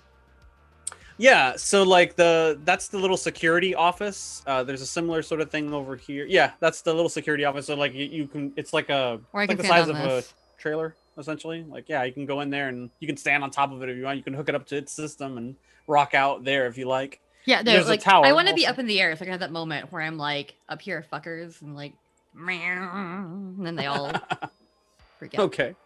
Although watch me roll like a 1 to play guitar, so we'll see. It's been a hot minute. It's been a while. You're just out of practice. Yeah. I have put more points in it in the meantime since I last learned it, so hopefully I don't suck at playing guitar. So you'll have you can position your characters wherever you like, as far as like where you want to take cover or where you want to make a stand. I'm assuming you take the time during the week, Axon and or Terra, to put Jay into the mech. Is that correct? I wouldn't do that. That'd be all Terra. Yeah, but we definitely did that. And I kind of look at Axe, but I thought you took care of that because I was doing the mortars. I don't know how to do that. You're the tech. Well, if that's an AI thing, it's more. Oh, that's me too. Do anything with the battle van? Anything Ooh. with the vehicles? Guess you're not sleeping tonight. So- I gave you the Te- purple pop. Tara is going to apparently prep all these weapons things, do all of these things, end up putting Jay in the thing. Tara's gonna nap through the fight, so if shit goes sideways, y'all wake him up. Other than that, I'm going back. Okay, cool. Did we win the war? Did we win? Okay. But yeah, I would take it with a combination of my cyber tech and my net running skill. I'm sure I can install. Don't even need the net running to do it. Actually, you're just transferring information. So yeah, There's a cyber tech is more montage than enough. scene where like Candy's exactly like right. painting hearts and like flowers on it, and Cyanide's coming along behind her and like turning the middle of the flowers into skulls. And like Nice. like putting little like broken flashes on the heart. And I'm like, it's a hardcore bot, Candy. Nice. Okay. All right. So you set it all up. You got Jay in the mech. It's very rudimentary AI. It's nothing spectacular or whatever. It's like awaiting orders. Very cut and dry. But you go through like some initial exercises and you see that it moves and it can take a direction from whoever is giving it direction. So you designate it so that it can receive information through the tower, which in turn can get can confer that information through your communicators or through Yamane down in the pit, as it were, however you want to structure it. Cool. All right, so you set everything up, and we're gonna say that as the Irrationals and the Vorpal crew set themselves up along the walls or along the inside of the walls, the immediate walls to the ILS, not to the big fuck off outer walls, and they basically act as lookout. There's a couple of people on the antenna as well, just like with binoculars and stuff like that, like checking up on the horizon. And sure enough, later on in the week, about a week and a half after you made your way into the ILS again, they start noticing that there's a huge amount of movement coming from 3 different sides, from the east, from the north, and from the south. And they hand it off, and they use their comms to communicate down to like the bottommost portion of the ILS, where you all get patched through with the communique, and they're basically like, okay, we've got we have enemy sighting currently. We count 6 gunships, several vehicles. They've got mechs. They've got 3 mechs, and they're all incoming. They've got some vehicles on their way as well, mostly ground vehicles, fast cars, large armored vans from the looks of it. I don't know how many people we're looking at here, but they're bringing in some heavy ordnance. They got FLIR devices on these gunships. They can probably see in the dark, and that's exactly when they plan to attack. It was in the dark, nightfall. So they're rolling in fast, and they have missiles. Their weapons are bristling with missiles. Like they can actually hit the outer walls from that distance. We may want to take cover inside one of the buildings. That's what they tell each other. That's what you overhear over the comm chatter. Does anybody say or do anything? Okay. I mean, I'll stealth in preparation, but that's the main thing Cyanide's doing. She's just waiting. Okay. I'm just double checking on whether or not I'm in a good spot on the map. Ignoring the things I can see that I shouldn't. I am where I'm I want assuming to the be. security. You're exactly where you want to be. I'm assuming the security gates are closed to the back and to the front of the ILS. I imagine, which would intrude any actual vehicles trying to make their way in, or as a temporary barricade, as it were. Cool. All right. So with that, we can begin. I thought you were gonna say it's break time. That's exactly what I was going to say. It's like, No! Damn it! as the walls begin to explode. We'll take a quick break, though, first. Hold on. Before the bombs start dropping. Hold on. Someone has to give an epic pre-fight speech. Oh yeah, we all have to stand up, and then somebody has to be like, "We're all standing now." Bunch of assholes. Okay, my moment to shine. Go for it, Oh, Candy. yes. Candy has to believe in all of us now. Lead us into war, Candy. Okay, folks. Pacifist. Forget Candy Core. We're going to Candy War. I'm not Wow. very good at these inspirational speeches, but Yes, you know are. what? I've watched a lot of movies. So, when we look at those Yakuza bastards, we're gonna kick their asses so hard that the next Nomura family wannabe is gonna feel it. This is going to be our Independence Day. They can take away our friends, they can take away our family, but they can never take away our not a panther. They can never take away our pride as we are in cyberpunks. And go Wildcats. A lot of them look at each other like, the fuck are you? Cyberpunks. Go no Panthers, and they're like, yeah. And you know what? We will. Someone posted, we will not go quietly into the night. Freedom! Freedom! Excited. Are Excellent. you on the die, roof of that building? You guys will come back because I'm a good doctor and dying is temporary sometimes. Oh, now it's temporary. Hey, And I said over the making Yeah. death saving throws is temporary. Either way it goes. All of you. Now I'm going to be serious, Candy. I know that what we're going to go up against is terrible. But these people have taken away our loved ones. They have taken away our friends. They have taken away our families. And we will not let this stand. We are a united front, and this is our ILS. This is our last stand against the tyranny of the Yakuza and the tyranny of the corporations that seek to put us down. Everybody jumps up at that one. Yeah, fuck those guys. We will not be stopped. All of us working hand in hand together. I believe in all of us. And you guys should believe in yourselves too. And if you can't believe in yourselves, well, believe in the me that believes in the you that believes in the you. Yeah! We all know the plan. They give a big hurrah to that one. And And get to your battle stations. When they come, we go to war. excellent. And that's where we'll take our break, everybody. Be back in 10 minutes. Oh wait, 10:40 Eastern Time. It's Standard Time. Did they hack the planet? Hack the planet!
Welcome back. We're back from our break, and we're ready to begin the battle at the ILS.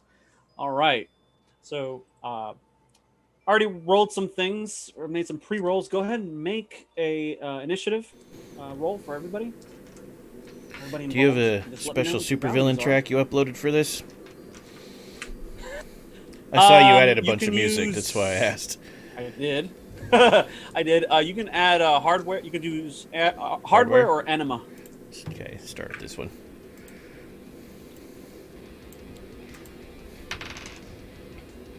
I rolled a 9. I'm sad.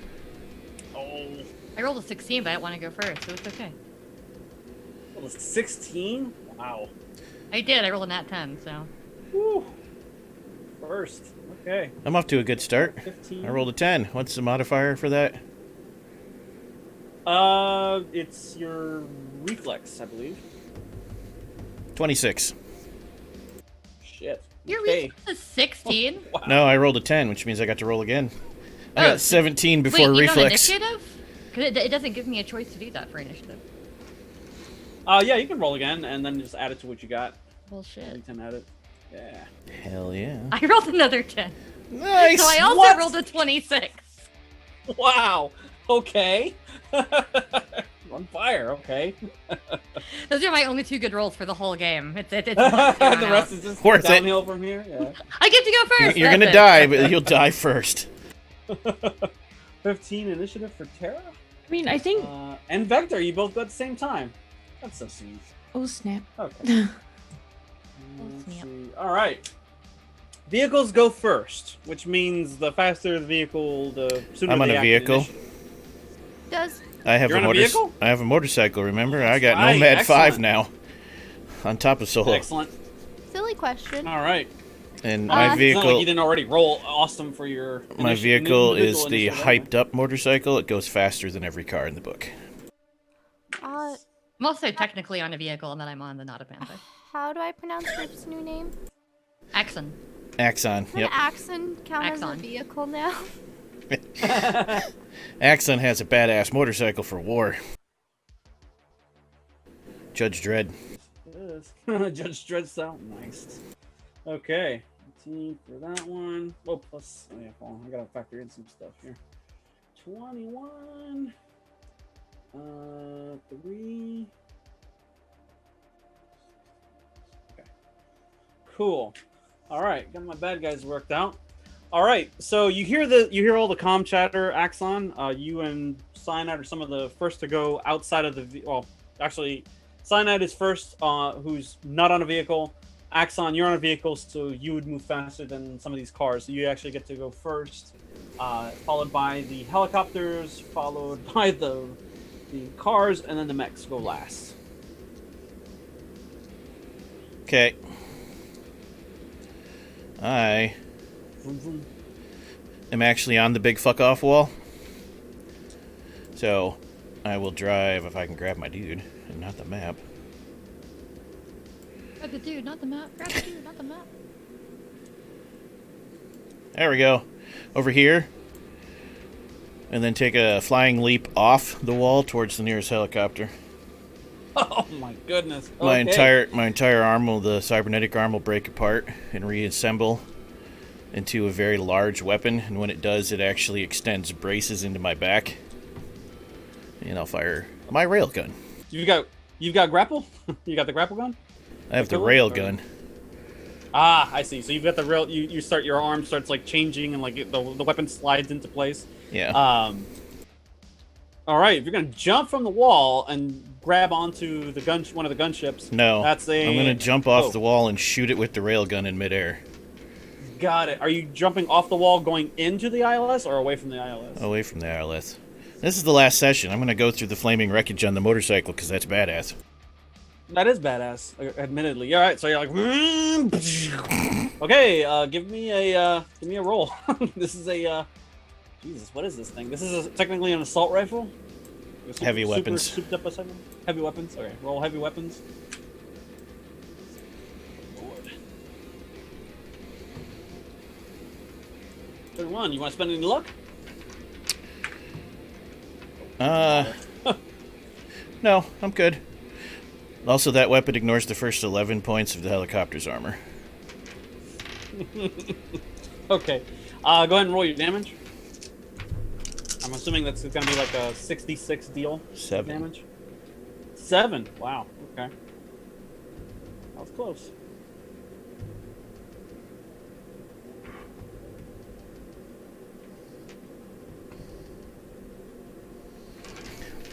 $37. 7. That's good damage. All right. Okay. So this thing eats a shot from your rail assault rifle cannon. It just hits the side of it and it's kind of like teeters a little bit. You go ramping down the wall with the motorcycle and you go charging right into them. Okay. You do notice from this close up and with your cybernetic eye that the gunships themselves have a pretty big symbol emblazoned on the side. Some of the stuff belongs to the Nomura family, and they typically have like a red chrysanthemum staple, but some of the stuff, like the mechs, have a different colored one. It's a golden chrysanthemum, which is Arasaka Corporation. So, you hit one of them with that, and you see like there's a trail of smoke that comes from it. Boom! The rest of the gunships immediately like start spraying out apart a little bit, and they start getting into attack vector formation. Now the other vehicles go. That's going to be the helicopters themselves. Okay, so the ones from the east target the turret and the walls on that ILS portion, and they are equipped with what are typically referred to as Hellfire missiles. So these things here are gone. The wall explodes as these rockets fly out and hit that side of the ILS, and everything just explodes on that side. Some of the Irrationals or the Vorpal family group that were out there that weren't expecting that, like, just immediately get covered in debris. They're dead. They immediately start moving in as close as possible to get into a main attack vector against the main building and the outside, the peripheral areas. The vans, let's see. Also, they have to get through the wall. You see on the top part of the vans, the armored vans, these lids pop off, and there's this mount comes up, and there's like a fire. There's like a series of look like flares. They hit the broad side of the outside wall, and that one also goes bye-bye. Not a large hole, but big enough for these armored vans to fill it, to file in and bring their personnel inside. Vroom, vroom, vroom. But something happens. They weren't prepared for, like you all were. One of the vans goes completely kaput. As soon as it runs into one of the exterior mines, there's just like a big explosion. And the thing kind of flips up and falls on its head. Drags. Only a scant amount of troops managed to like survive the blast and get out of it. But the van itself is completely wrecked. So the other one's making a dead run for the main battleground here. Let's see. The other ones coming in from the north immediately target the tower and the generators individually. That is something similar as the previous one, and they open a salvo of missiles, taking out the one of the turrets on the side here. Blow it up completely. This one circles in like this and gets ready to target the generators. Shit. And these ones here target the tower, which are within close proximity to Terra's anti-air defenses. So as soon as the missile flies out to take out the tower, something else flies out to intercept it from behind the wall. And there's this big conflagration in the sky, just big burst of fire. As you see, the first of possibly 3 anti-air defenses have gone up to shield that portion of the ILS from initial missile fire, as it were, from these Hellfire missiles, of which each one of these gunships have about 4 of. Let's see. The other vehicles start moving in as well.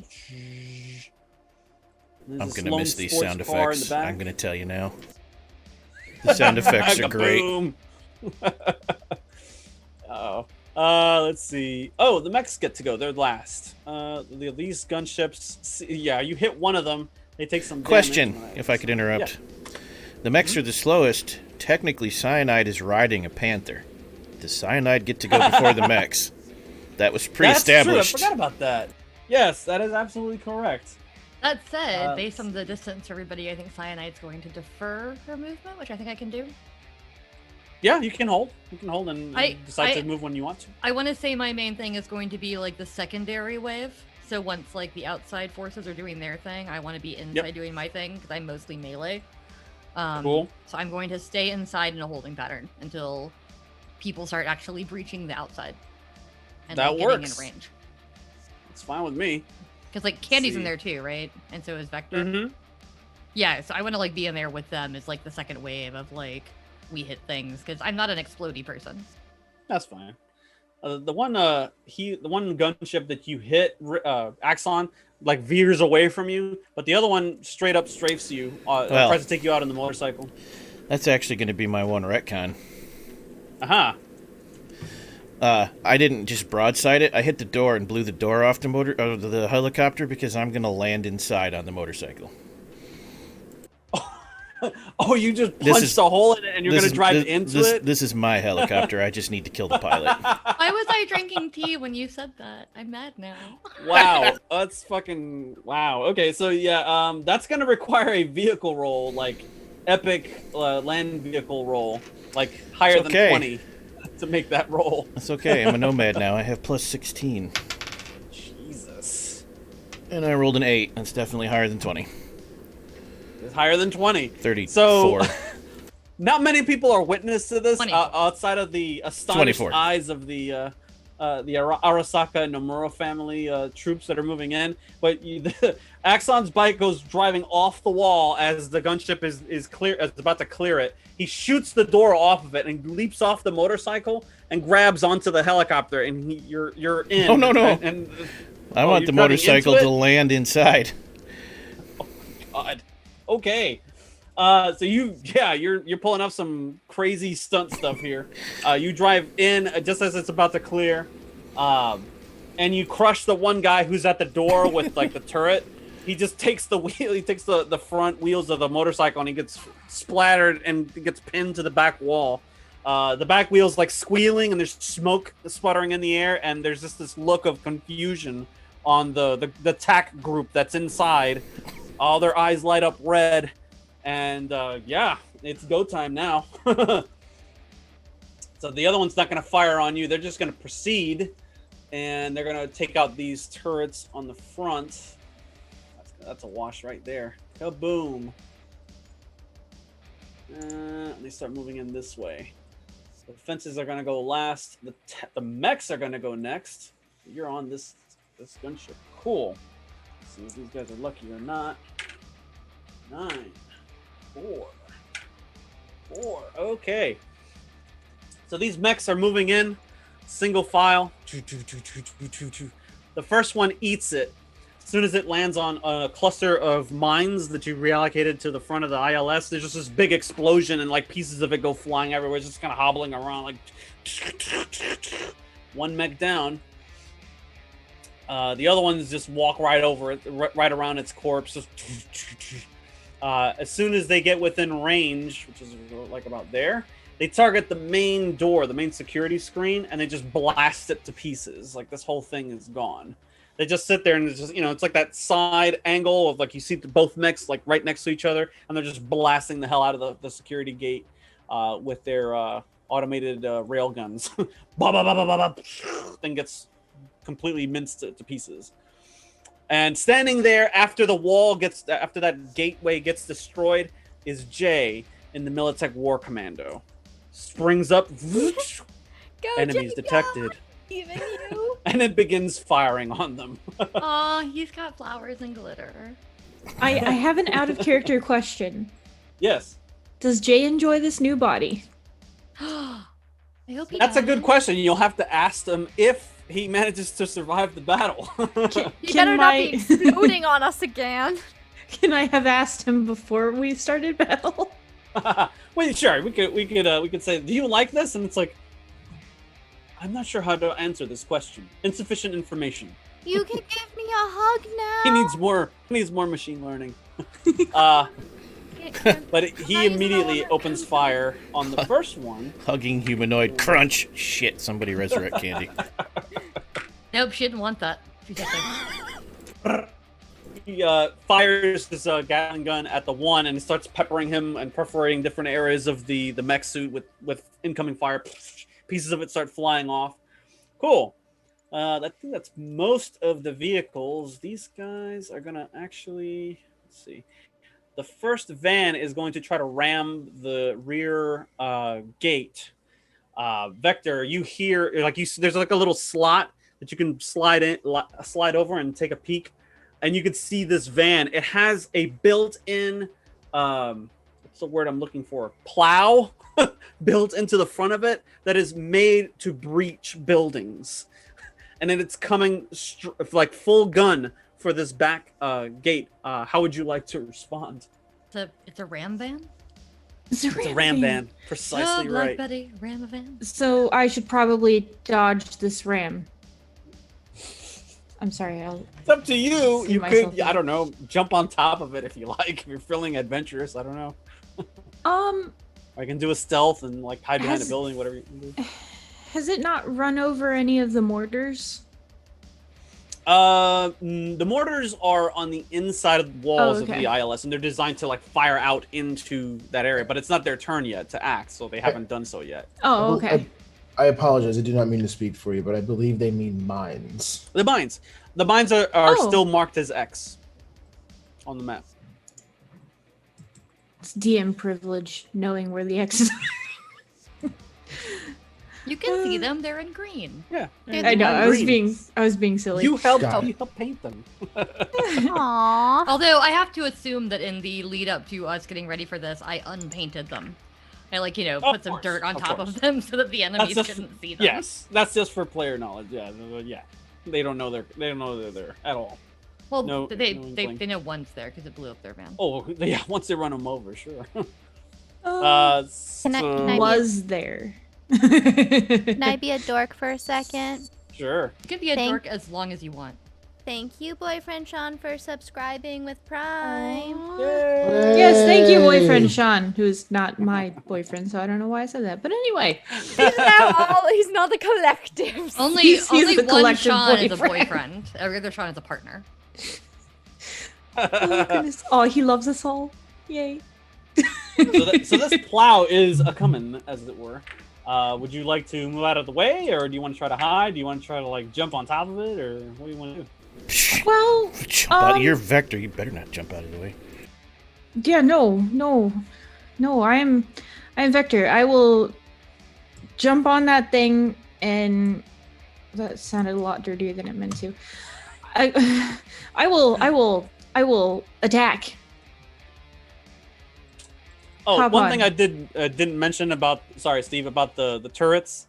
They're 180.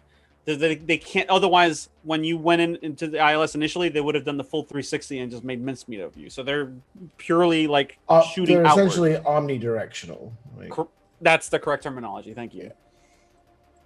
All right. So you want to jump on this vehicle? Give me an athletics roll. Oh, gotta open my sheet again. I was looking at the map.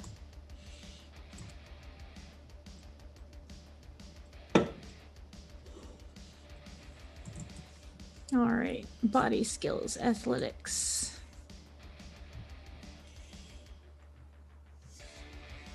Load faster. Okie dokie. 16. Pretty good. You want to spec any luck? Do I need to spend any luck? Question mark? You probably want to. Okay. This is a very fast van. It's coming right at you. Hypothetically, how much luck would I spend if I were to spend luck? Low single digits, 1, 2, or 3. We'll go with 2. 2. Good. All right. You got it. So this thing hits the the security gate, and it folds in almost immediately. It just buckles, and it starts taking it with it as it's just driving itself into the ILS. You take that opportunity, and your cyber legs start getting to work, and you just dead run at this thing. And while the door is crumbling underneath the strength of the plow, you jump up on top of it, and then you run up the side, up the length of it, and onto the front part, the ramp of the van, of this battle van. And you see the astonished looks of the driver and the passengers as they're watching you run up the bulletproof windshield. Are you going on top of it and like trying to gonna try to cut your way in, or what are you gonna try to do? So the glass is bulletproof.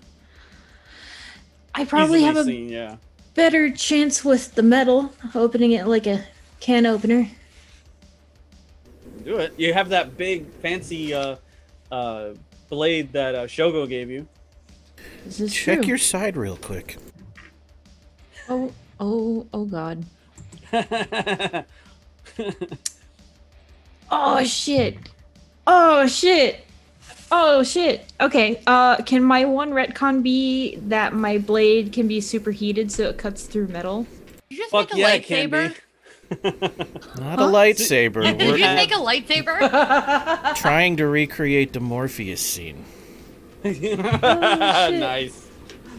But yeah, you really do. As you're running up the front of the van, the blade superheats, and they're just watching you run up. And you flip the blade around, and you start cutting into this thing like a can opener. By next round, you'll be in, and you'll be ready to start slicing and dicing, as it were. Good call. That was pretty cool. All right, let's see. Thank you so much, Tyler. Cool. In my brain, holding... I saw the Morpheus scene where he cuts the Wraith's car in half with his sword, only I saw Vector doing it, and it was amazing. I haven't seen any Matrix movie in so fucking long. I know, that's like, wow, that's what my brain gave me. Okay. Let's see.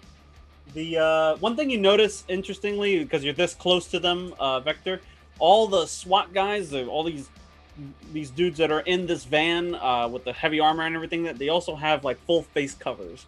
They're prepared. They're coming in with gas masks for some reason. Let's see. The Irrationals and the Nomads are gonna go now. You see, as they're driving in, and as the helicopters are getting close, they start opening fire. And this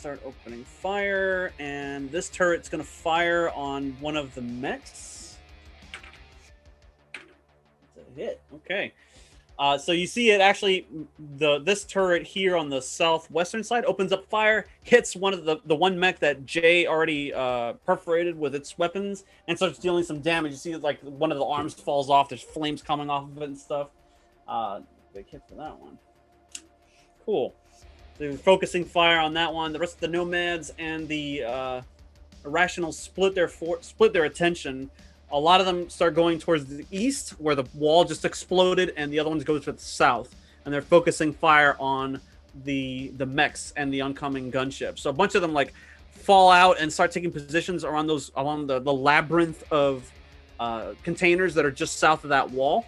And they start doing the same as the incoming van is about to unload a bunch of troops on the front of the ILS. So they start firing at it, but like bullets are just bouncing right off the front of the van, heavily armored van, just ramming its way in. So they start taking positions around the battle van starts coming to life as the Nomad family takes control of it and starts ramming the side of that van as it's incoming. Like it basically just boom, T-bones it. It's not enough to take it out, but it's enough to kind of like drag it to a stop for a second, slow down its advance. But by then it's already too late. The sides open up, and you see, or the one side actually opens up, and the hatch opens, and these people start filing out with weapons bristling. Now let's see. The Nomads, now the bad guys get to go. But before they do, actually, Nomad and Candy get to act. I know what Nomad's gonna do. Candy, what are you doing? Candy, seeing that there's the car in front of her, It's like, me, car. You see, Nomad's like, he motions you over, like, get into my car. Candy's not shoot. She's like, Don't have to, of okay, course. I'll get into the car. Cool. Yeah, And, fire a mortar from inside the car. Yeah. Well, since Shawn didn't get to do the upgrades, I'm gonna go ahead and do some upgrades of my own for the car. So yeah, not only can it fly, but there's also a very large mounted weapon on the passenger side that just kind of like pops up. Candy's gonna grab the gun and be like, okay, it's just like paintball and the arcade. I have been training for this, playing Space Invaders. Wait, Candy. Yeah. Is it bubblegum flavored? Bubblegum flavored. No, bubblegum. Okay, so Candy just goes now. Bye. Yeah, you jump into the car next to Nomad. I have to interrupt. Yes. Nomad is slightly aware of what's happening while he fights with his PC and uses a lot of creative curse words. He would like his one retcon to be that the lead battle van has flaming pajama bar, granting +1 bonus to all friendlies. +1 bonus to all friendlies. Done and done. Heavy metal pajama barred with flamethrower on front of the battle van. Great. So it not only T-bones the incoming van, but it also like throws flames into the van itself, cooking any immediate soldiers that are inside. Like they're just burning in there, and the rest of them manage to open up the other sliding the other sliding door and move out. So that's cool. That's pretty rad. What do I fire for gunball? Heavy weapons. Cool, I put points into it. Here I go. This thing, yeah, go ahead. Let me know what you got. 17. That's good enough. You see the car starts rolling at first and starts heading over to the van, and you're like, you're getting too close. And he's like, hold on. He shifts the car, and all of a sudden, you start levitating off the ground. The car starts moving up. You hear like this, and this thing just clears the van. And as you're going over, he's like, now he hits the button, and this thing like changes around you, and this thing flips up. The hatch of the top part of the car comes up, because it's a sports car, of course, and your wind is just whipping in your face as like the turret like comes out, and you're aiming it directly at whatever it is that you want to aim at. You can fire on this battle van, or you can focus on the gunship or the other van that's incoming, whatever you want to focus on. Is there a way for me to spread my fire, or is it one or the other? It's rated fire 1, so because it's a big ass mounted weapon. I'm nervous about Vector. Can You already succeeded in hitting it, so Yeah, whatever it I'm is just you want to target. Vector, you doing okay down there? I'm fine. We're in battle. Why are you asking me if I'm fine? Busy. I don't know if I'm shooting this or the gunships. You shoot whatever makes your sweet little heart happy. I'm gonna shoot the gunships because I'm nervous that if that car explodes, that Vector will get hurt. Okay, yeah, So I'm you gonna target hit, the gunship. It is scary as fuck, this thing. It's just, you have flashbacks of like the Horizon ILS when the Heideggers open fire on you all on the building, but you're like, fuck that, ba ba ba ba. You start firing at it. I'm sorry, I think you mean duck that. Duck that, yes. Roll 12d6, please. Okay, so I click the D6 and I change the 1 to a 12. 46. That is a lot of damage. With a Okay, pair of critical sixes. success with a critical. Excellent. Yeah, I rolled a lot of 4s, a 5s, and 2 6s. Whew. Nice. Yeah. So. Wait, Wow. doesn't 2 6s make it a crit of some sort? Or Yes, am I that's thinking of a exactly right. Nice. Do Yes, I it roll? is. Isn't it 2d10s for that? Or is it 2d6s? Nah, no need for vehicle. So yeah, something critical fails on the helicopter. So you're just like, take this, and you hit it, and you see you manage to hit the rotor as part of the blast, and you see like there's like a big chunk of smoke that flies off of this thing, and it starts like wobbling. Its firing controls are completely off. It's gonna have to put itself down soon, or otherwise it's gonna crash. So good shot. Let's see. Now it is Nomad's turn. Nomad takes off and he starts whipping the car around. So you took a shot at that, and he starts veering it this way towards the other gunship. Just pretend he's like facing that way towards the east. And that's almost everybody except Cyanide can interject anytime since she's holding from the beginning. I'm gonna go after Tara. Go to Tara? Yeah. All right. Tara has not gone. Oh, sorry. I didn't mean to skip you, Tara. Oh, that's okay. I wasn't sure where I Vector. was. Yeah, I wasn't sure where I was. That's okay. All right. So first off, now that the Arasaka mechs are they in range of the turrets? So like Yes. these two to the yes, south. they are. One of them already took. Yep. One of them already took okay, damage from one. They took damage from that. Okay. So where I'm positioned, right on this rectangular building to the west. Yodofac. Mm-hmm. Yeah, I want to be on the roof of that. Yeah, that's where we both are. We're okay, behind that wall cool. of speakers. We have Okay. partial cover. Oh, perfect. Okay, I wanted to make sure. Yeah. So now that I see these gunships coming in, the one that's inside the exterior wall down here to the south, I want to take out one of the rocket launchers that I fixed, and I want to shoot that one. Okay. And I shoot at the one of the mechs or one of the gunships. I'm sorry. Gunship, please. Gunship. Which one in particular? To the south, the one that does not have accent on it. Ah, got it. Okay, cool. Got it. All right, so you take control of that and you start firing. Go ahead and roll heavy weapons. Oh no! Oh shit! Are you Roll kidding me? again. This is your fault, J3 Billion. Kidding me? Is it not my fault for rolling a double 10 to initiative? And J3 Billion specifically just said, "This seems to be going well. That can't be good."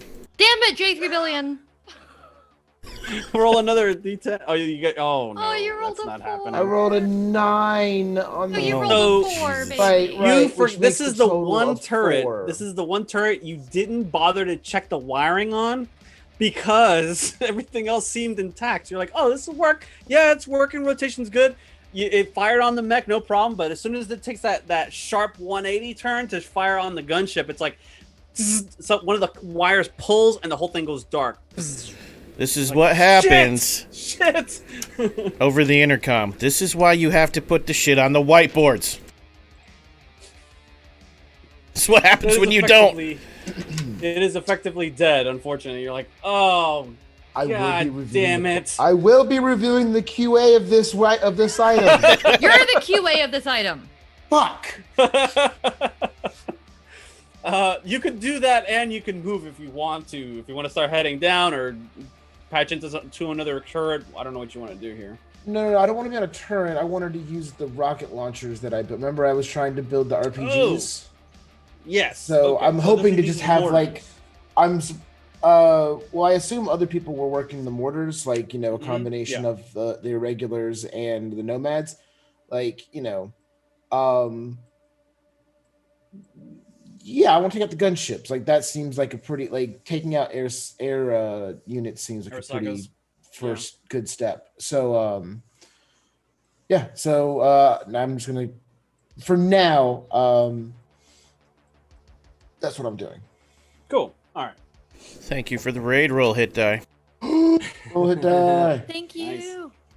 You concentrate the mortar fire, or you try to direct some of the mortar fire towards the gunship. Well, mortar fire needs to be directed towards the mechs.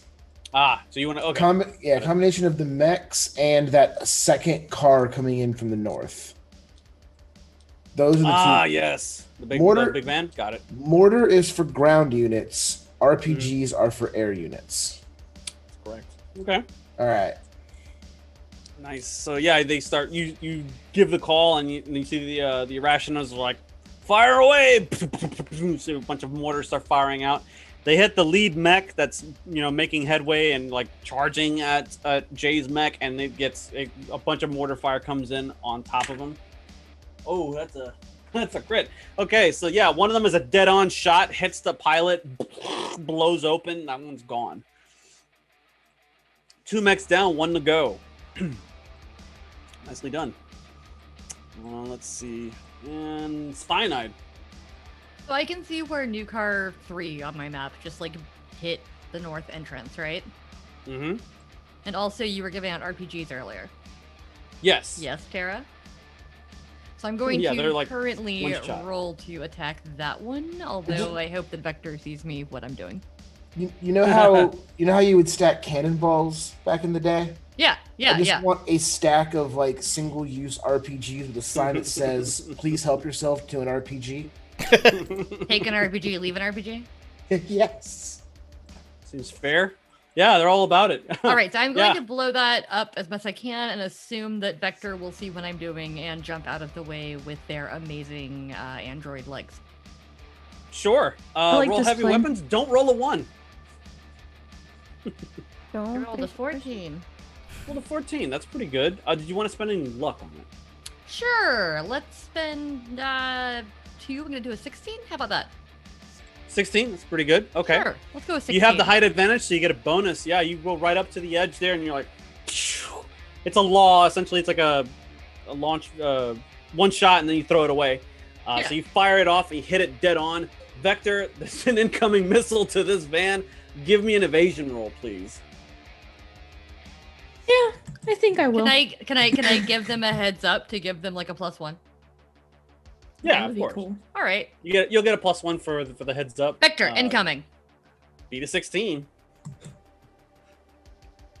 18. That does it. So yeah, then +1 makes it 19. You're Boom. cutting it open. You're cutting the van open, and you hear the forces inside getting ready to attack. Like they're gonna start ready to like fire at you as soon as the opening gets open so far.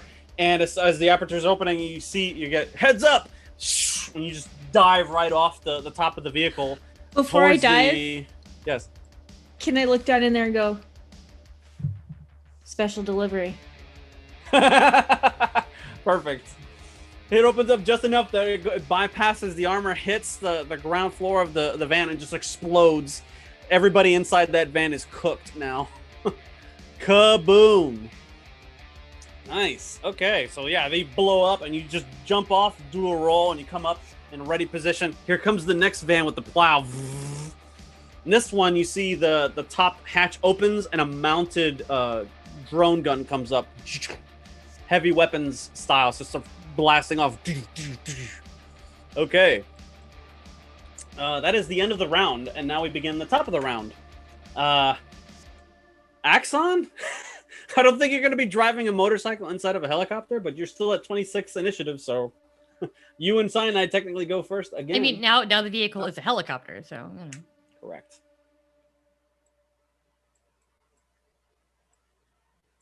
What would you like to do, sir? There's about, I don't know, a dozen or so, half a dozen armored up, cybered up individuals inside the helo with you. I'm going to get off the motorcycle, but when I do, I'm going to spin it around like you do, slap some of them out if I can, and then I'm going to back up to the nearest 2 and elbow them. But when my elbows come out, so do the blades that came out of my elbows come out of their guts. Nice. Black Give me carbon 2 lace melee blades. rolls. Okay. First one's a 28, and the second one's a 23.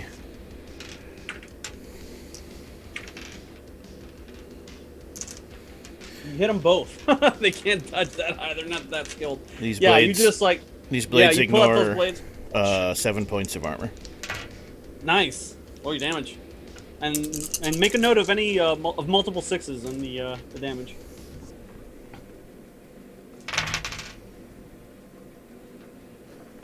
Stray 4s count? So that's 12 on the first one. Or 16, sorry. 16 on the first one. 16. And 17 on the second one. No double 6s. Okay.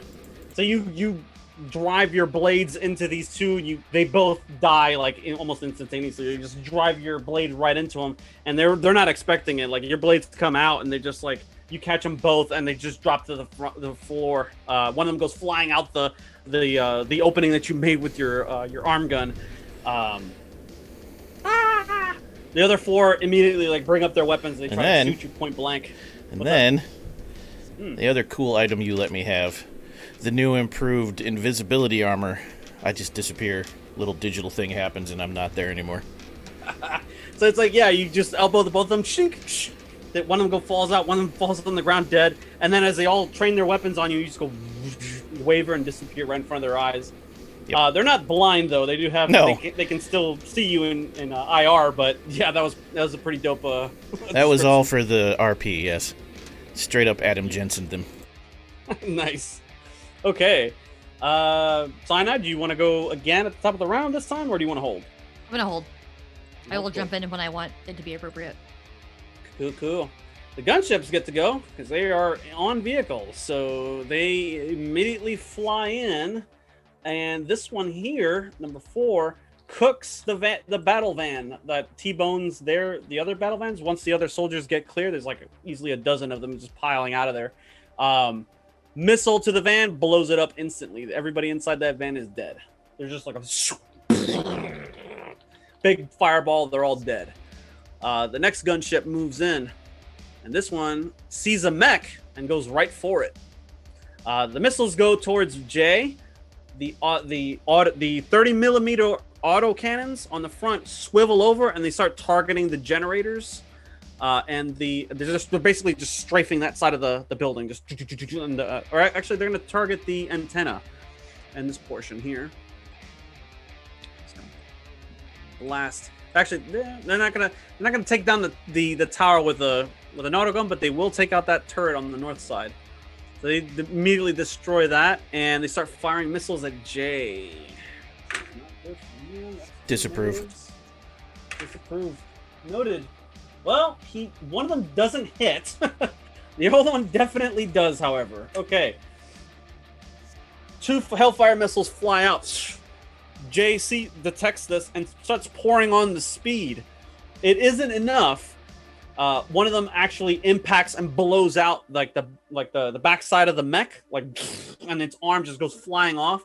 But it does manage to get far enough that the last one hits the same position and just flings him forward. And he kind of crashes on the floor, like drags, and he starts slowly picking himself back up again, like one-armed, like on both knees, like regaining his composure as best as he can. You know what that means?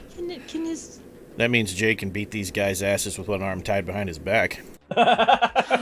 One arm blown off to the side, yes. That's that one just went. This gunship moves forward because their piloting hasn't been compromised, but it is obviously in trouble, so it's not advancing too far in because it doesn't want to get shot out of the air. The other one will proceed, however, and sees people on top of the building and other people. It starts firing at the irrationals and the nomads in the area with the autocannons, just making mincemeat of them, just firing missiles into the containers. You see containers flying, like just being blown up to pieces. The first grouping of mortar fire that came in against the mechs, the frontline mech, decimated. As soon as it flies over, it just locks onto them and and they have to abandon that position. It starts to fly over the ILS building and starts making its way towards the back and the generators. The next gunship on the top flies in, targets the generators, and once again, the second of the third anti-air defense comes up, like a big flare missile comes up, like, and draws its attention off to the side and just blows up. It does, however, damage the ILS building itself because it goes off in a weird direction, and it lands like close to the back. That Hellfire missile follows it in and blows out the back of the ILS building over here. Kaboom! So there's a big opening there now. This gunship moves in and tries to strafe everybody on top of the building. That means Cyanide and Terra, I need you both to give me an evasion roll of your lives. Was I still As the- stealthed? Because I was stealthed before. You can still stealth, yeah. But I mean, they're flying at night, and they have flares, which means they can see in the dark and see heat patterns and so on and so forth. So unless you're inside the building, But we're not. We're on top of it. I've lost evasion. I'm sorry. There it is. 19. would you like to spend any luck? Sure. Let's make it a 22. 22. That is very good. Tara. I do not see evasion because I cannot see things. It's under fighting skill. Second one. Fighting. Yeah, it's evasion. Found it's it. mixed Thank in you. with the melee, I believe, abilities. Yep, I see it now. Thank you. All right, cool. That is a 21. Nice. Just what you needed. Okay. Otherwise, that would have been 15d6 you would have had to eat right now. I do not want that Like to this- happen. No, you do not. No, we you do just- not want that to happen. We just roll and evade. We are both very cool right now. Yeah, you duck behind it. I actually have to roll the damage anyway because you have to take cover. 1, 2, 3, 4. Behind 5, my wall 6, of 7. amps? Damn it. Yeah.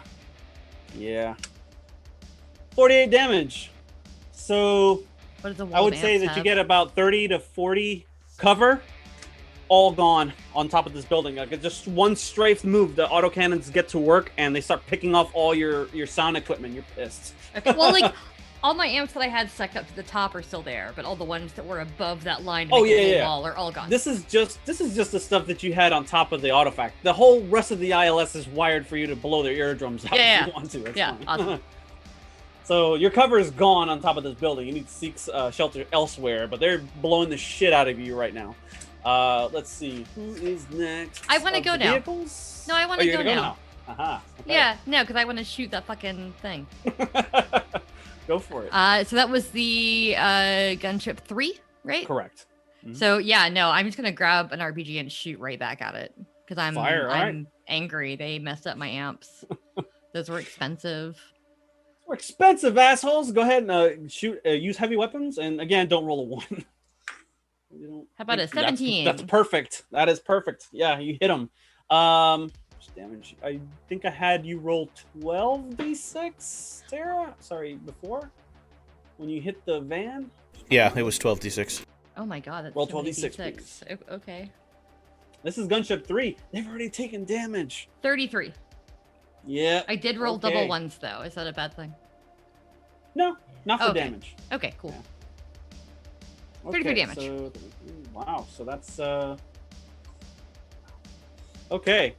Yeah, you do some serious damage with that law, and it just blows out the. You hit it directly, and you see that there's a big impact, and it starts spinning out of control. There's a big fire and smoke trailing from the back of it, and it looks like they're trying to put it down on top of the ILS, like where the landing strip is for the AVs, and they fuck it up royally.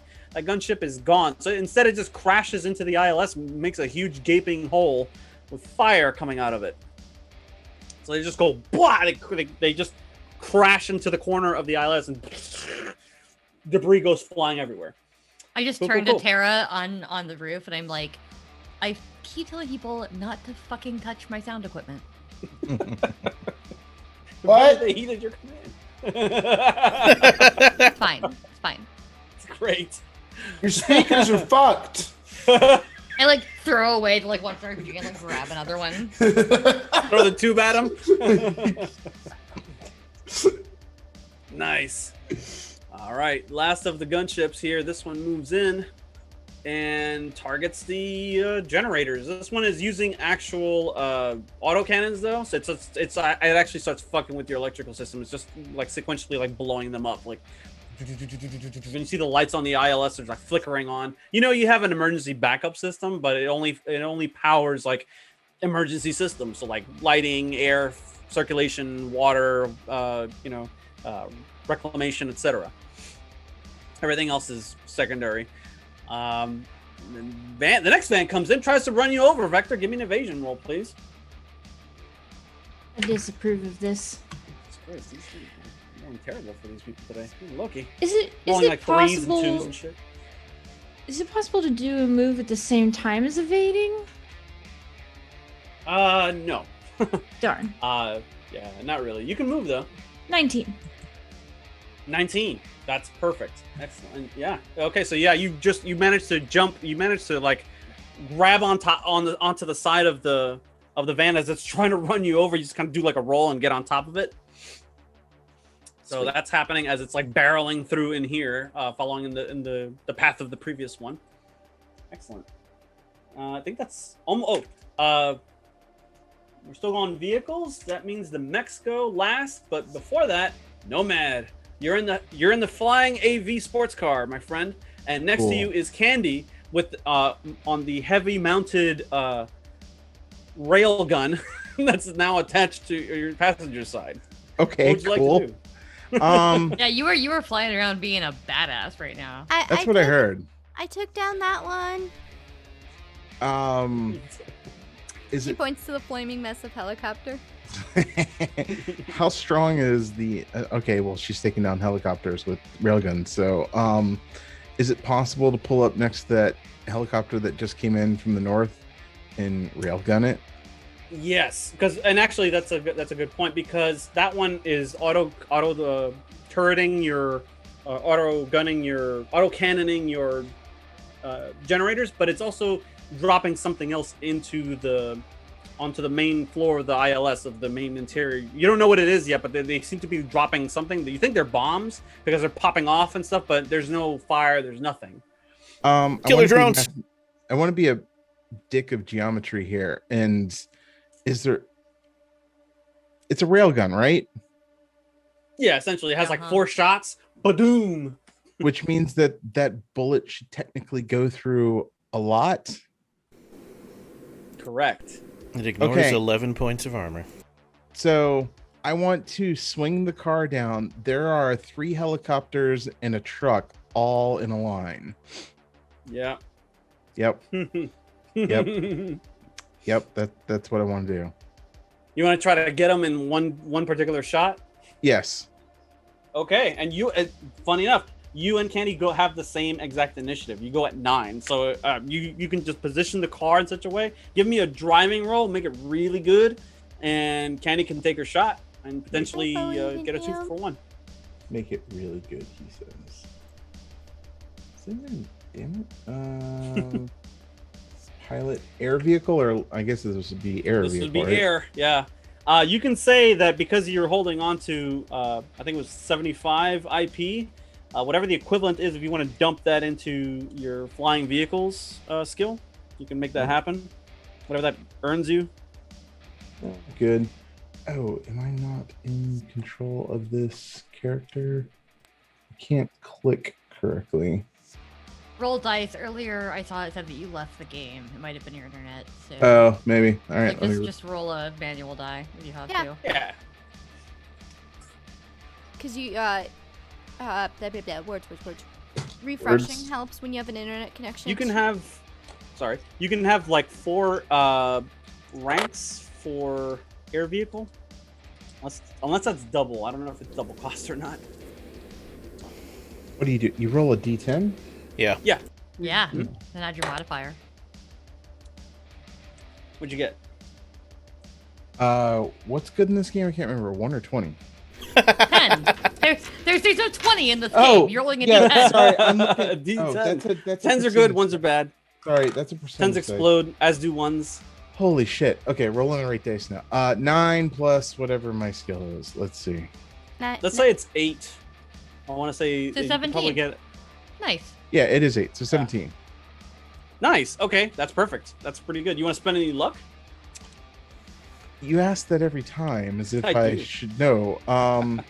I will spend 3 points of luck to make an even 20. And even 20. Very good.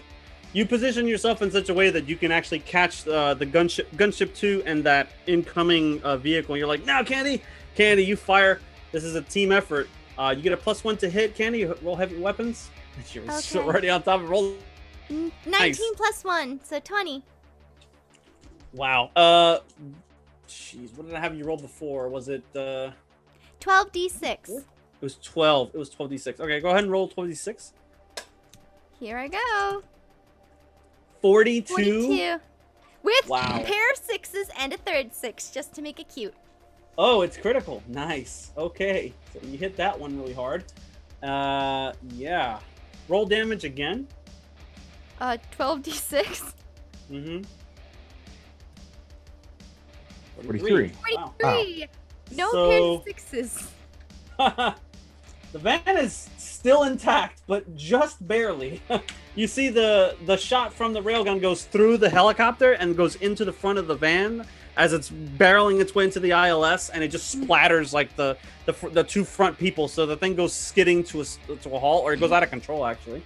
I did forget about that. My Candy crashes. Corp solo has things it can do.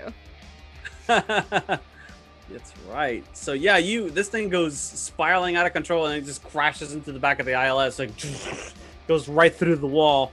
You don't have to roll an evasion on this vector. You can just roll off and land perfectly. I think you have more than enough athletics to do that. So you just roll off at the right second. It just crashes through the wall, like, as the driver and the passengers are both splattered by this huge hit from a railgun. Just boom! It blows up in their face. Just concaves the front part of that van.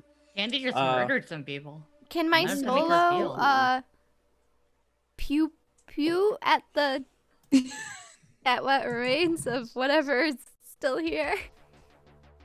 Well, I mean, that was a pretty big pew pew. Like, you did some damage to the helicopter. It's not completely gone as of yet, but it is severely damaged. And this one, because you hit it in such a way, like the back rotor is like taking fire now, and like they're even these are the ones that are dropping stuff onto the floor of the ILS.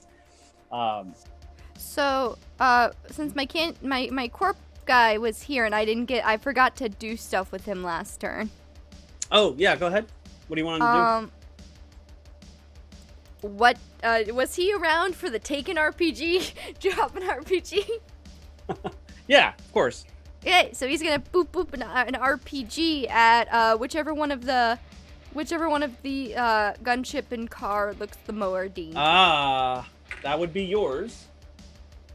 6. Ooh, he rolls a 10. I think that'll do it. Considering I already incurred a critical hit, your Nomad solo comes out. He's kind of leaning up against the back of the building. He sees everything going on, and as the helicopter you just hit starts to like slowly spiral, they're trying to regain control of the helo, and he just steps out with one of the throwaway like laws, targets it, fires, hits it from the underside, and just blows up. And the thing just explodes in midair and crashes to the ground. Crash and burn. He It deserves has a already bonus. disgorged. Yeah, it already disgorged what it was doing though. And you see, as it dropped a whole bunch of stuff on the ground of the ILS, this weird smoke starts to pervade, just starts to pop off on the grounds and starts like spreading out. It looks like they're trying to hit you with toxic gas, and that's why all these SWAT-looking dudes are all geared up with gas masks and so on. Is because, they don't want to get affected by their own stuff. Let's see. Axon took a turn. Cyanide took a turn. Terra. It might be a good time to use the forget me bots on the guys with the masks, so they forget why they're wearing the masks and hopefully take them off. Although the masks might also make the forget me bots not work. Oh, that's true. Damn. Yeah. Because it's an inhaled thing. I was like, that's an inspired idea. It's gonna be sad when it doesn't work. I forgot they don't inject. Yeah, they spray the stuff, so like you can still tag them. You can see them like glowing in the dark with the paintball stuff, but not with this stuff. Let's see. Don't forget to incorporate, by the way, your bonuses for your combat awareness. Oh yes, thank you. See, Well, I had a feeling that would happen. Did I skip you and Terra? Your initiative? I didn't, right? No, you just told us it's our turn. Okay, it is your. Okay, go ahead. Tara, I will let you go first on that one. Oh boy. Okay.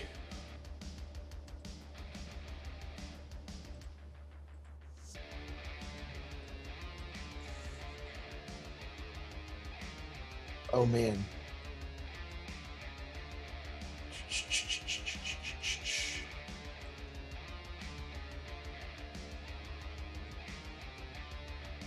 got an RPG pile right next to us. Come on. We do. I'm just trying to think about what's going on here right now. Okay. Because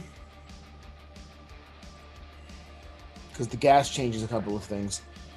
If I get control of the helicopter, it'd be fine. I'll blade down and push it away from you with the rotors. Yeah. All right. There's one gunship or two gunships still up, but one of those is Axon's. Okay. All right. Yeah, for now I'll go ahead and grab another RPG and I will fire it at this gunship to the east. Number 5? Number 5, yes. Oh, okay. Well, Heavy weapons. Don't like the ooh there. That was not cool. That's a 21 to hit. That's a hit. Fucking A. Roll 12d6. 12d6. That's so many d6. 38. Only 1 6. Oh. Yeah. I need to start rolling all the d6s. Okay. You blast a good hole into this thing, you hit it, and it absorbs the damage. It's trailing smoke and fire, but it's still coming.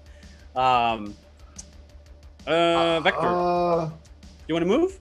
You want to move from your position, or are you staying put? No, I'm gonna stay put. But I think I want to use my retcon to add. Remember when we got swarmed with drones several times throughout this game? I would like to retcon that we set up a drone swarm that will swarm some of this metal, and it doesn't necessarily attack any one thing, that it goes for weak points specifically. Like if it attacks the gunships, I want it to be little tiny drones that fly into or kind of like self-destruct on their rotors, or if it's the mechs like in their leg joints, things like that. So I just want this swarm of tiny little bots to just start diving into all of their weak points with my That is inspired. You got it. So yeah, you're like, oh hell no, and like you release the swarm comes out of the ILS, like all the ILS starts, the auto fact starts going to work. Swarm comes out, goes right all over the field of view of the pilots. They're like, what the fuck? And it goes over their heads, and they're like, okay, we're good. And all of a sudden there's this wrenching sound as the rotors absolute mayhem, and they go spinning out of control, and they crash to the ground and burn. They're gone. Well done. I was wondering if you're going to do that. I was like, are you going to use the drones? I got you. Vector. All right. So, after all that action, where am I? What am I near? You're towards the back because you rolled off the back of that or the top of that van as it drove into the building.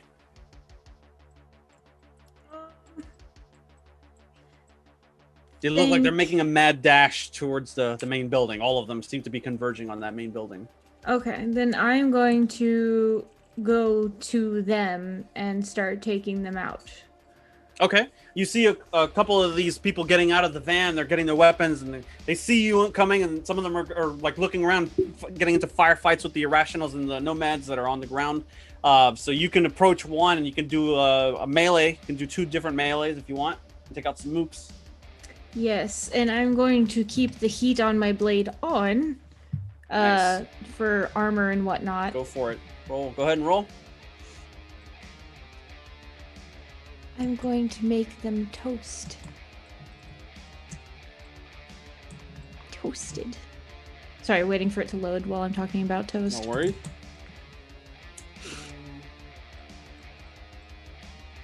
All right, melee weapon. Aha. 19, and then my perks are again +1 to hit, +1 to damage. Yeah, 20, that's more than enough, I think. Yep. And we'll go ahead and roll again because you get 2 melees. Oh yes, I always forget about this. Why? It's the most wonderful thing about. 21. Ooh, 21. 22. Nice. Wow. You can roll. Go ahead and roll your damage. I think it's like 5 or 66. 6 damage. Nice. Wow. Yeah, Yes. you cleave 2 of these people Yes. in 2. You can describe it however you like, but I see them just like rushing in with a heated sword and just like swipe, and just 2 people just falling off to the ground dead. That is perfection, and everyone Straight to the smells point. barbecue and can't figure out why. Nice. Okay, Do you cool. Spice your blade? Yeah, I was just No. about to ask, like, what kind of rub do you put on the blade that causes that? Out of character.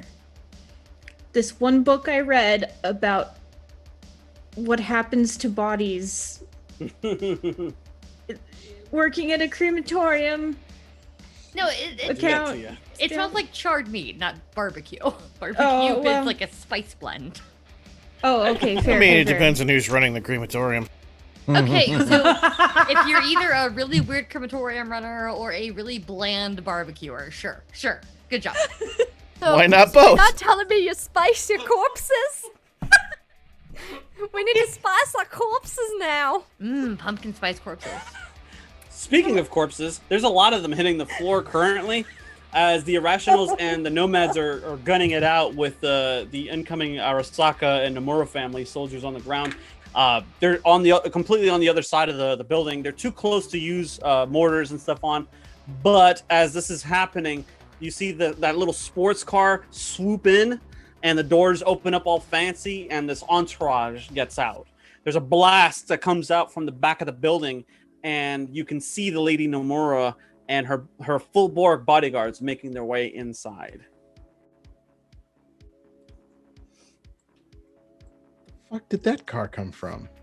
They were up there. They were there the whole time. I don't know what you're talking about. They're in vehicles, so they get to act first before everybody else, and then everybody else. That's called go. Eric's Which vehicle is retcon. that? Is that New Car 9? Which one is that? New car That's 6. New Car 6, the little yellow one.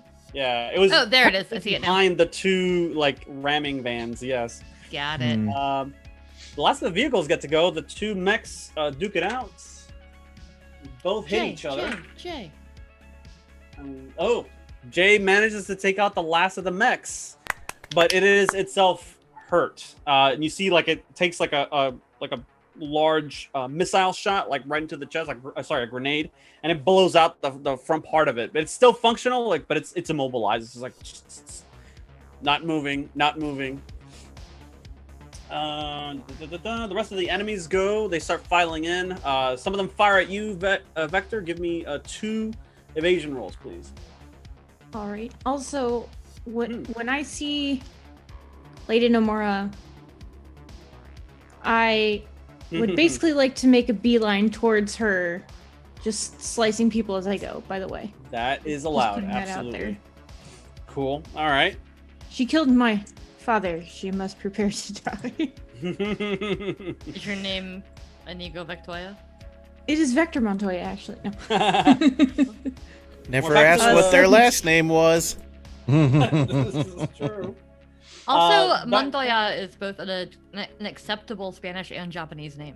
No freaking way. Is it really? It's I mean, canon now. You could write it in Japanese very easily. Montoya. I did not know that. It's canon now. Officially canon. All right. So Thank you, Dixie. most of the big vehicles are destroyed or out of the way, except for the gunship that Axon is on, and he's got it under control, I think. So we're moving back to the top of the initiative. Anybody in the vehicle gets to move first. That's pretty much just Nomad right now. I mean, what if I hop on the tiger? Oh yes, how could I forget? You want to hop Or on your the tiger and panther. go to town? Cyanide better be riding this not a panther at some point. Also in a car. Maybe one more turn from now. So I will let my 26 stand for right now. All right, cool. Axelon, How many dudes are left now? 4. And then there's the pilot and co-pilot.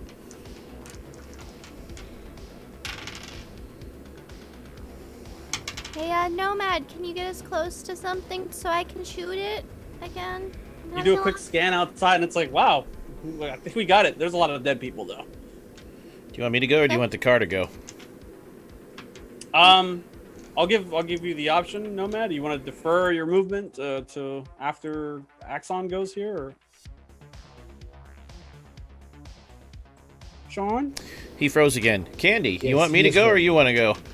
I'll let you go first. Okay. Oh no! I thought it was just like Got super a whole 10 minutes that time. I just feel bad that we have a completely immobile nomad right now. This is true. Tara, Stationary nomad. Candy, do you want to take a shot with the big heavy weapon, or do I'm you want gonna to get wait off till, this car? I'm gonna let Axon go first. Okay, go ahead, Axon. Do your thing. So on the first attack, I got a 37, so I rolled a 10. The second one, I got a 25. Those both hit, I assume. Yeah, that'll do it. You're going melee? Yep. Nice. Roll your damage. Shouldn't take much. 18. Ah. I lost a die. And 16. This is the one that ignores wow. 7 points of armor. Nice. Who are you hitting? One more mook in the co-pilot. Okay. You bring the blades up into the bottom of the guy's jawline, dead, and then you just like use them as a shield as the rest of them like try to pepper you with bullets. Stab the other one right through the back, and the blade comes out his front. He's like, oh! He just And then palm face forward onto the console, dead. And then I position myself so the pilot's behind me, because they know I have elbow blades. I look him dead in the eye and say, "Get out if you want to live," to the remaining 3. Always wanted to say that, I'm sure. He just like, he looks at you, he looks at the dead bodies behind him, and he's like, he opens the door. He already has like his pre-planned like parachute. He just jumps out. I look at the other Throws it. mooks, and I look at the empty pilot seat, and I say, "What about you?" The helicopter's probably already dropping.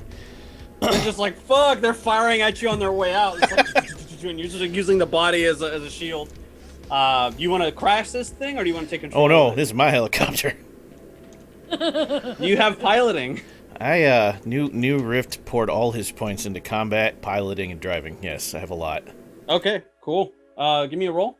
Don't roll a 1. 26.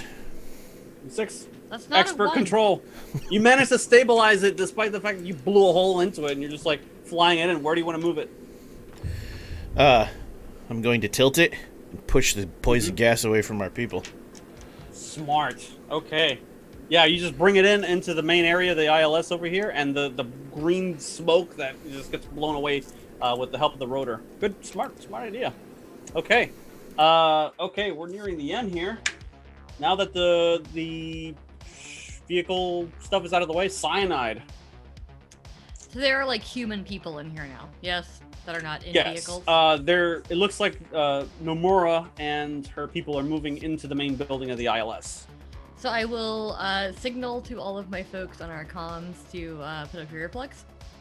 And in a blaze of glory, because there's explosions going off behind me and smoke and whatever else, you'll see Cyanide just sling her guitar around her neck and stand up with one foot on the amps that aren't destroyed and just play the loudest, most obnoxious discordant chord you have ever heard in your entire life. Like, even those of you who can hear it through the like earphones a little are like, that's bad.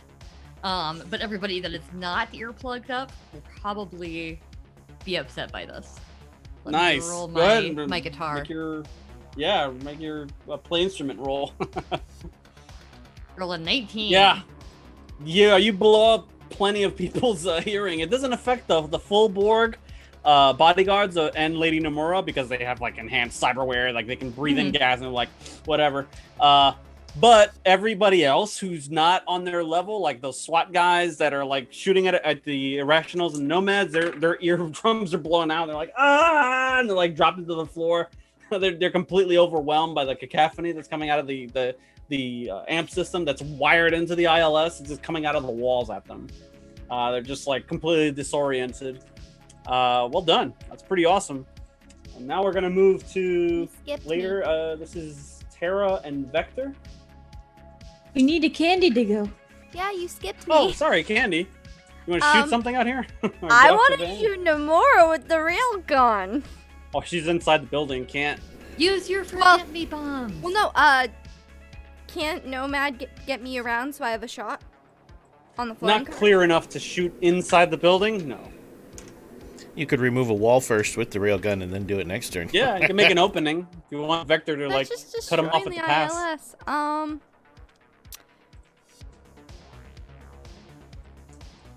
I guess there's not really anything I know I can do.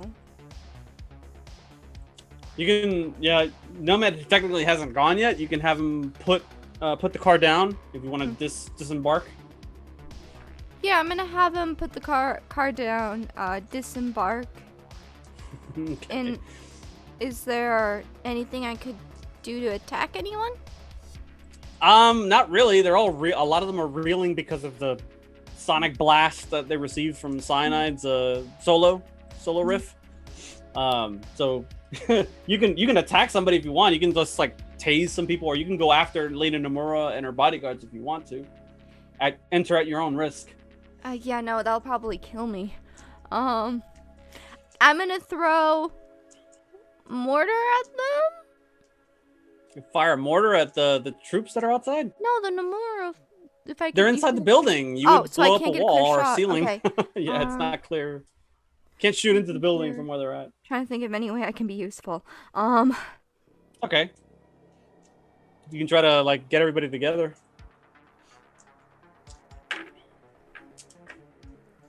I'm just gonna hold my action. I don't know what to do. Why don't you and Nomad no just do a problem. move so you're back inside for the next round? Yeah, he can move you right up to the building if you want to, or wherever you want to Okay, go. so I'll just. You can both go at the same time. That works. Okay, he drops you off wherever you want him to. You want Like, to plop y'all can down right both next be to Lady inside the Nomura's building, car? Even just in the car still. Either way. Cool. All right. So now this next part begins. All right, last battle here. Whew. We're effectively done fighting the mooks and things outside. So now we can go into that first into this portion where Nomura and her people are moving down the corridors. Like her SWAT team is moving out ahead of her, and they're they blew up the back part of the building, and they're like moving their way inside quickly. Some of them take like there's an elevator here, and she just keeps going past them. She's going to like the stairwell that goes all the way down to like the main bottom floor. If anybody wanted to use their retcon that haven't used it yet, now would be the time to use it. But their SWAT team goes first to like secure the area. They're going down the stairway, they're checking corners and stuff like that, and they're getting right up to the main door to try to like gain access to where Yamane and the drive is located. Any interjections? Thank you. Give me 1 second. Already did mine for the sword. Dang it. You're moving in after them. Candy has not. Candy has one. Aha. Candy is going to have placed a well-timed trap. Oh, what time? What? A good good yield trap. A trap. Nice. Yes, what a kind of trap? I'm thinking either like Candy would want it to be either a chemical trap or something that like does something silly, like shoots off a little bit of confetti and then EMP.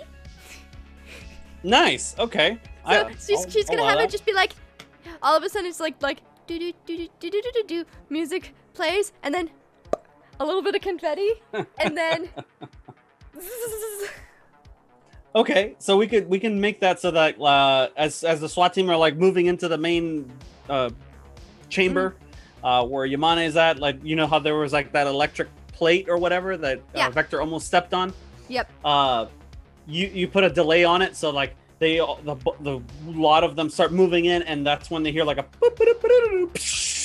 we look around like, what the fuck is that? There's like confetti, and all of a sudden like this like electric blast like shoots out from it, frying everything there in the immediate area, and you see like their eyes and their cyber ears and everything just blow out at once, and they're just like like on the floor screaming, unable to move or operate normally. They're done. Candy would have also recorded a voice of her going, "Please watch your step." Careful. I have a Okay. retcon. Yeah.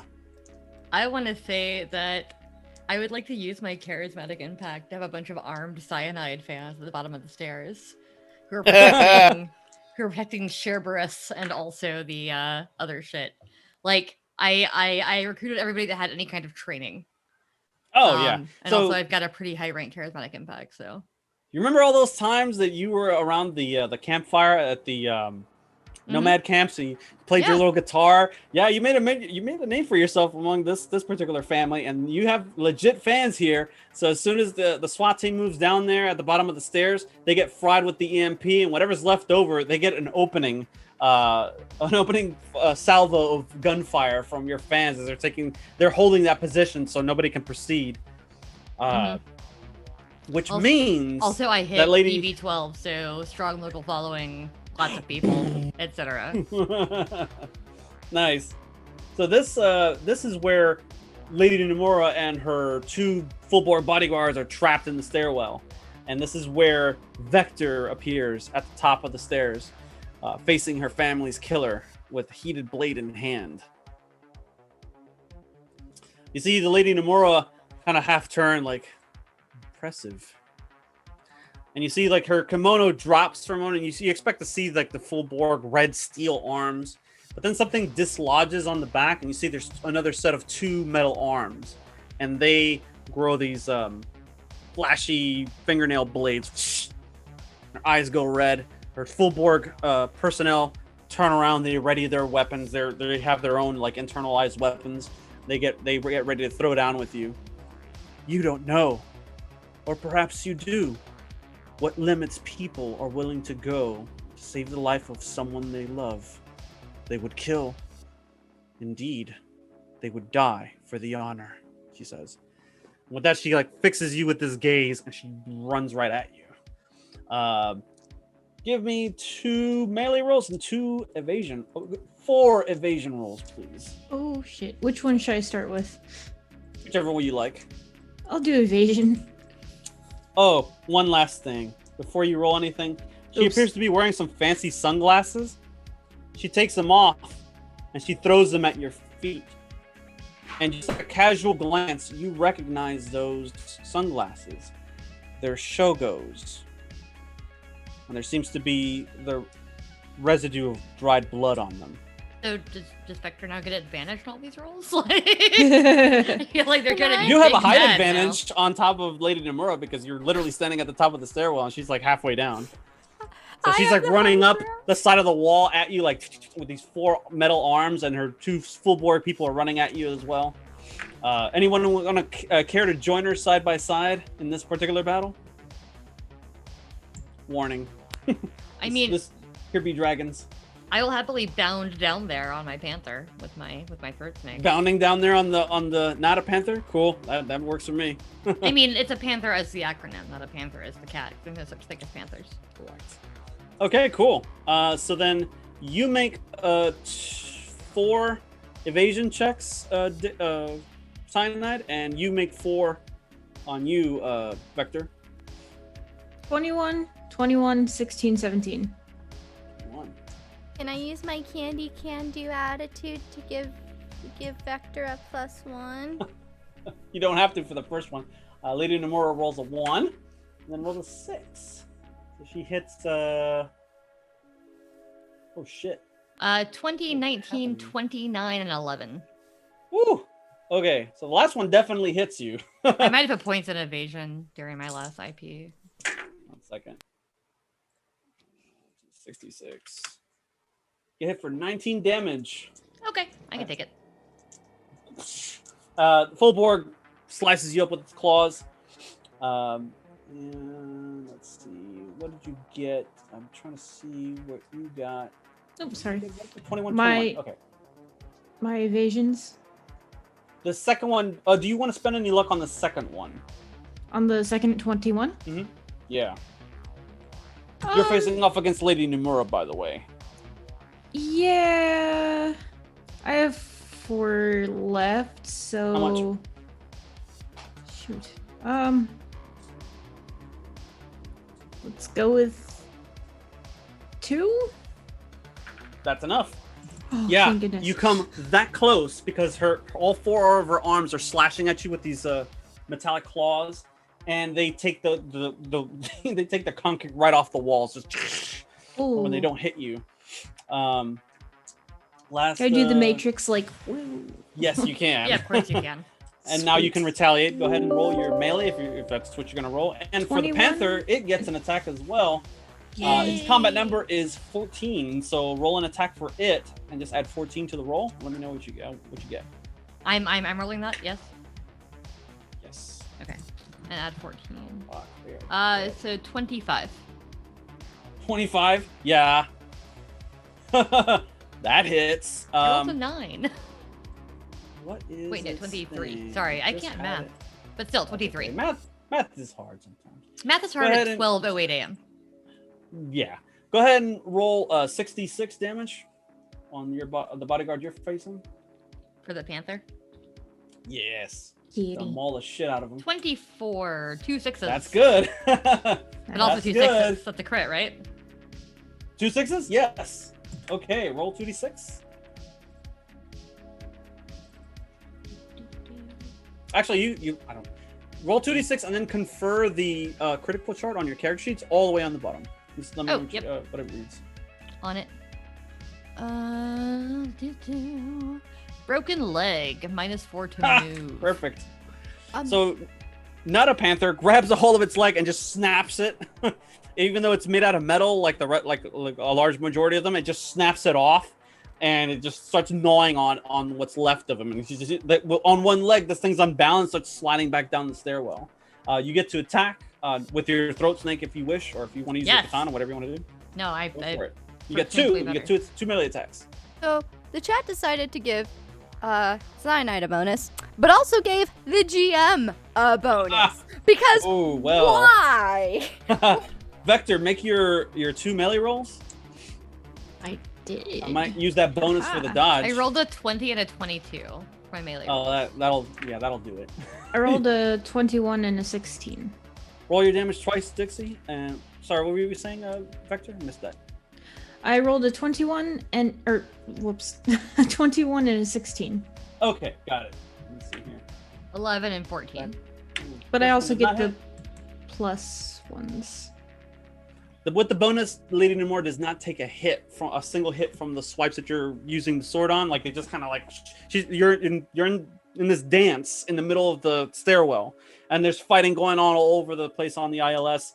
She's like running up the walls and like flipping back down on top of you with all 4 of her claws, and you're just like narrowly evading and like parrying and with the sword and like trying to slice her into pieces. Well, so you're distracting her, so I can come up behind her and start actually hitting her with the throat snake. You finish off that one bodyguard cyanide with the throat snake, I'm imagining. Oh yeah. Okay, so Not a Panther rips off its leg, starts gnawing on it. He starts sliding down the stairwell, and he tries to climb back up. And that's when you take your opportunity. This throat snake comes out, plucks his just tears the front part of his face off, which is, by the way, still mostly human. Just wires and shit flying as its eyeball goes flying out, and he's just like, ah! And just falls down the stairwell and dies. Well done. Delicious. Bodyguard 1, Bodyguard 2. So Okay, are cool. both my attacks going to that one guy, or did one of them hit somebody else? Or is that just how I finished him? Well, they don't have enough space to actually like run up and attack you. There's like 4 people, 6 people battling in the stairwell. So like, as that one dies, the other one comes in and tries to run you through with a sword. Give me another 2 evasions. At some point, Candy is gonna try to jump in with her EMP gloves. Yes, there we go. And in my head, those who fight from Final Fantasy VII Advent Children is playing, because I'm just T-fying this month. I rolled a 31 and an 18.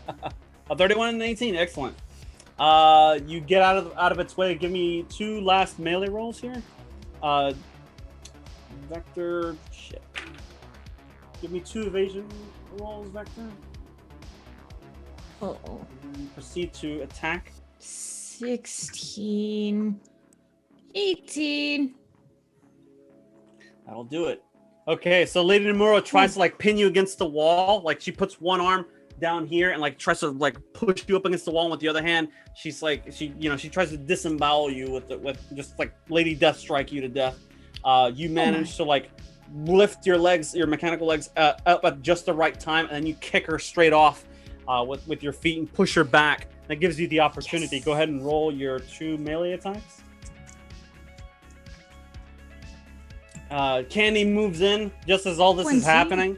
Are you using your 20. who you're using your gloves on? The Lady Nomura or her bodyguard? Whoever is closest to me. Roll brawling. Cool. Let's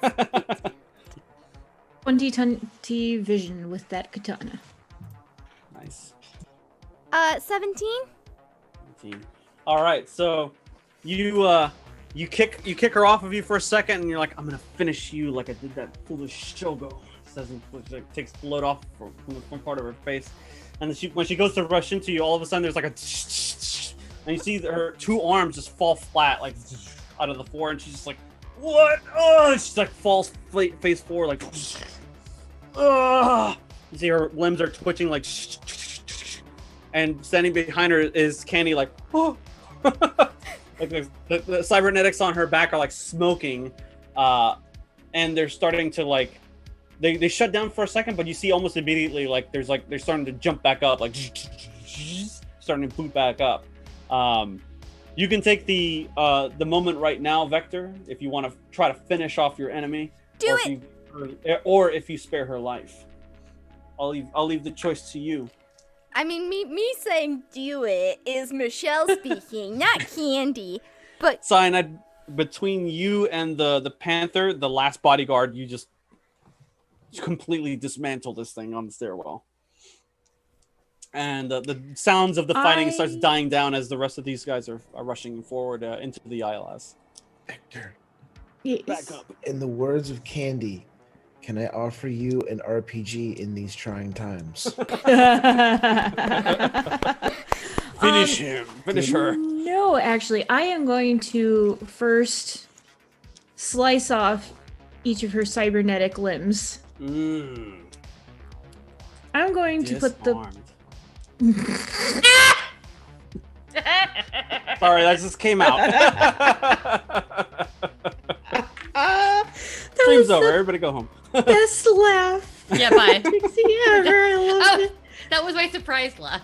No, that was the best. That was the best. So then after the limbs are removed, I'm going to point the katana right at her throat. The heat just sinking in. You know, You would have. She says something to you. You would have done the same.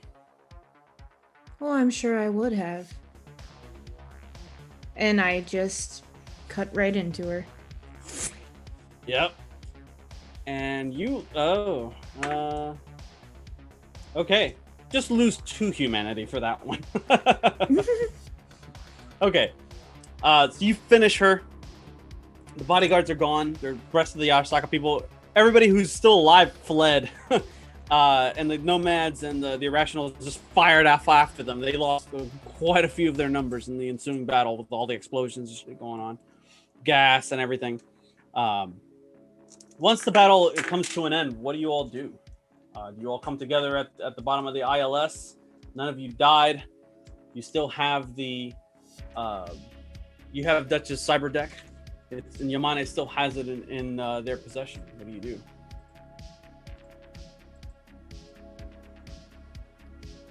Oh. I feel like that would be resolved in like a later conversation. Like that's something that Yeah. like I don't think we can Sure, do right that's now. fine. Like that's because it'd be like a weeks long debate. You know? Yeah. It's Yeah. a Like, lot, yeah. You Keep have it a lot of secret, discussions We to talk have, about for it. sure. And, like also Well, maybe It's talk to some other that folks. silent scene after all the violence is over. You're standing in the room and you're all staring at each other silently, like acknowledging what needs to be done next. We skip to the next part. Alpha and Omega still had one last job you needed to perform, and you do it adamantly, as a team, as a group, as a family. You find out through looking at Ko Yin that He initially was working for Arasaka, developing artificial intelligences. He was the one who created Alpha and Omega.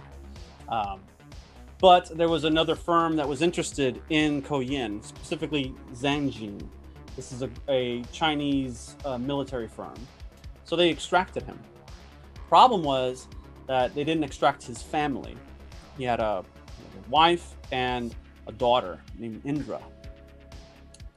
After the extraction, he refused to work for them. He said, no, I'm not going to do whatever you want me to do unless you do something for me. And in this particular case, I can't live without my family. So they acquiesced and they sent a team to extract the mother and the daughter. However, Arasaka was prepared for them.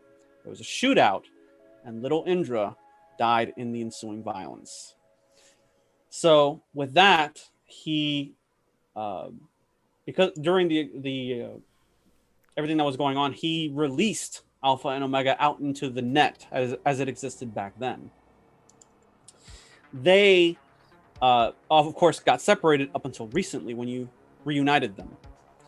So now that you've successfully extracted Koyin from his new firm, he somewhat reluctantly agreed to acquiesce to his two digital children's request that he reprogram them to be able to have their own children. He does so, and as part of it, they begin to merge. They begin the convergence, just like you saw back in episode 5 of Neospirits at the Horizon ILS. Alpha and Omega converge. Visual static and digital fidelity meld into one cohesive constant. Their feed of digitized hopes and dreams condenses and fires out into the old satellite, hiding in a graveyard of orbital space debris. The old sat adjusts and redirects the new incoming signal, aims itself at the receiver waiting in Chiba, Japan. A group of irrationals are gathered around a seated form shrouded in darkness until the signal download goes live. As the system monitors around them flare to life, they see the figure move. Intelligent humanoid eyes flutter open and lock stare with theirs. Without assistance, the figure disconnects itself from the feed and stands up. The skin on this cyber form is as artificial as the flexible metal plating and fibers beneath it. But the life behind the eyes that look out into this new world betray its manufactured origins. Alpha and Omega are no longer individuals, their identities engulfed in the convergence. A noble sacrifice any desperate parent would make for their child in preparation for an uncertain world. Standing in the wake of this decision is a new being, intelligent and intimately aware of what awaits them on the other side of the door. Forged in the image of humanity, she is born. "What should we call you?" one of the irrationals asks as they begin clothing her. "Call me Indra," she replies with a faint smile.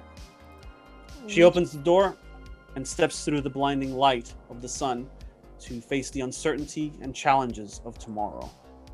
Indra will go on to become a significant individual in history as the first ever AI to make a run for public office.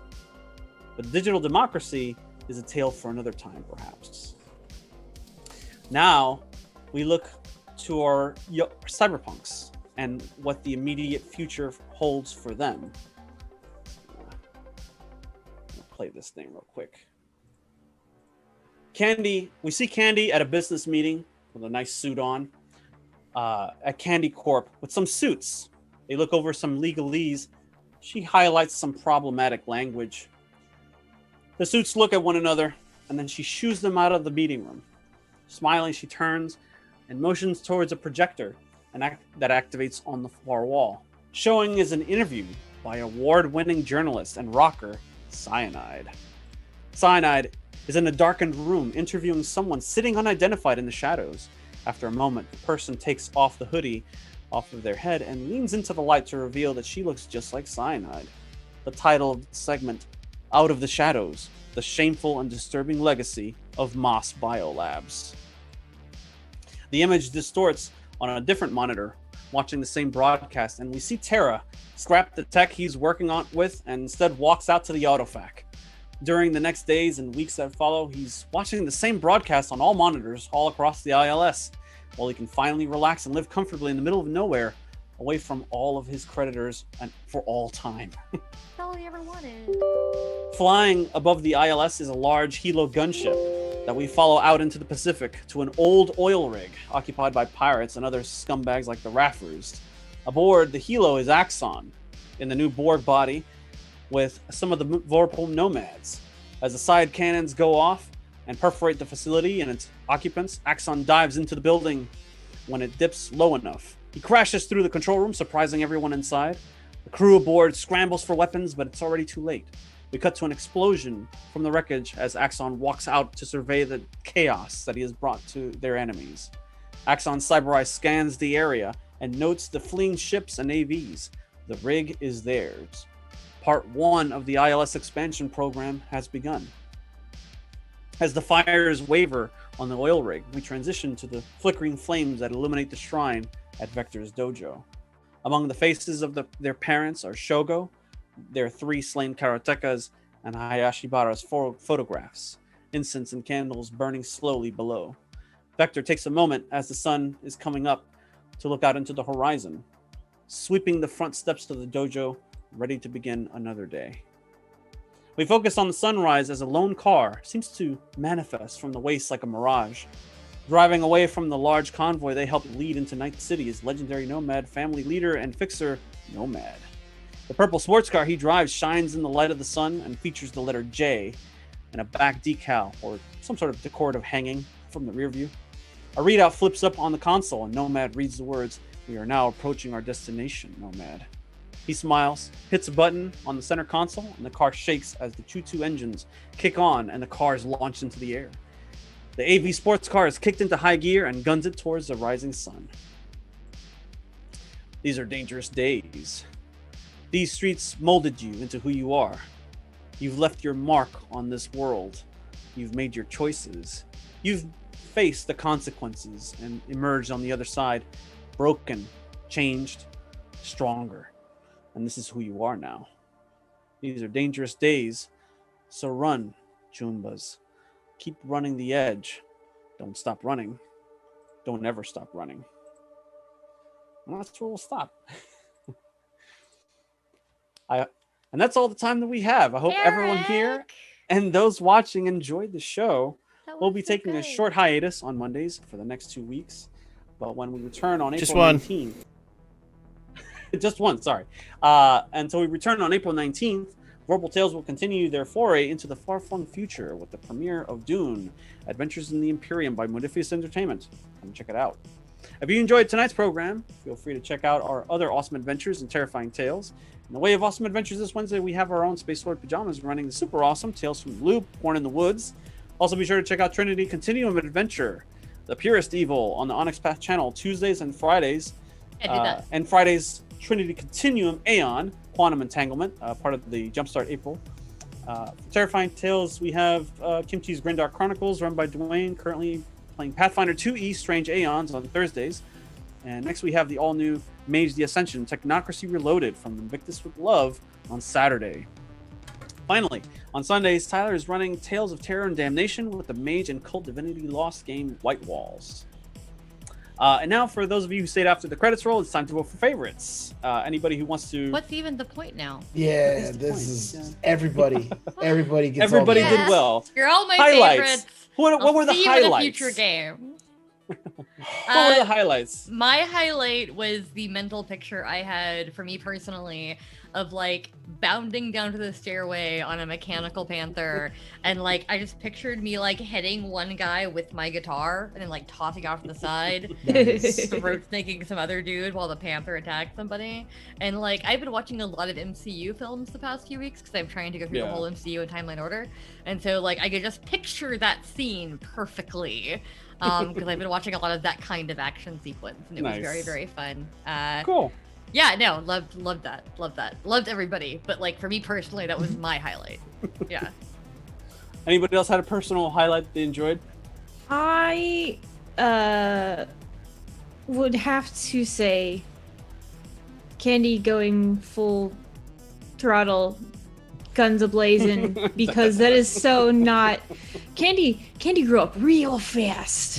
Yeah, no, Really Candy fast. went straight up like Full Metal It's Jacket. this almost one. like Candy had developed a drug with Oh, God. permission and had been drugged this entire time. Oh my god. What do you Well, think yeah. Joy's for? Holy shit. Candy is now no! Candy is now Canbo. Candy Cambo. roofied herself to be able to kill people. I don't know how I Wow. feel about that. It's on Cyanide's new album, Candy Kills. Candy Oh my Kills. god, Nice. that's a great album name. Yes, that's Cyanide's new album, Candy Kills. I loved going in and just finally getting to use the EMP gloves. Yeah. Yeah. I thought that was gonna be a highlight. Once Pick up again, the big just bad. watch Black Panther, so I imagined you as like Shuri, just being like, Yep. Like I said, I was going Tifa Final Fantasy VII, and which I only haven't without the played. dolphin. I don't know what you're talking about. No. Sure you don't. No, I Steve, do actually you have don't. a personal one? Oh, Like I never played Final Fantasy. I so many in regard to this session. I think just getting to imagine Terra as the kind of like before the fighting sort of guy, like going around and kind of like helping everyone get what they Planning, yeah. needed like fixed and set up. I thought the tech stuff finally like really paid off there when everything kind of played in and kept stuff going a little bit longer. So getting to plan beforehand was really into that character. Love the Cool. ending, getting to just sit in an autofag by myself away from everyone I thought finally. you might like that. Because that's all Terra's ever wanted. And I think just overall, this has been a great series where so many weird different characters had like actual relationships and like friendships that built, and everyone interacted a little bit differently. Yeah. So I don't know. I liked all the different interactions. I have to give major Agreed. props for Eric too for like not planning on me and Michelle being here in the long term, and just rolling with it, because both of us after session 1 were like, what if we kept playing? If this was fun? We, like, Wait! I'm gonna try this time. What if we do a season 2? what if we do a season 2 and you get to run it again and we get to do more with our characters? And we get to have more character growth and more robots and more Yeah, Marge's always donuts. more robots. More robots. More I can Marge's- get it. More donuts. Candy probably made a mandatory at least once a month we meet at Marge's Donuts to check in with each other, see what each other needs. 100%. Tyler, did you have a favorite moment? I wouldn't pick a favorite moment. I would just thank you for running an awesome story. Thank you. Much appreciated. Yeah, totally agreed. Like every yeah. moment was fun. Awesome. Well, big thanks as always to our patrons for supporting what we do. If you want to keep being awesome and do the same, check out our Patreon page at patreon.com/vorpaltales to keep updated on what we're doing. Check out the calendar on vorpaltales.com. I've been Eric at Marone Recluse on Twitter. I'll be here again for on Sunday for Tyler's Mage and Cult crossover game, White Walls. I don't have a funny joke for to end this one with. I just realized that. Oh no. Oh, I have a bad joke. Hold on.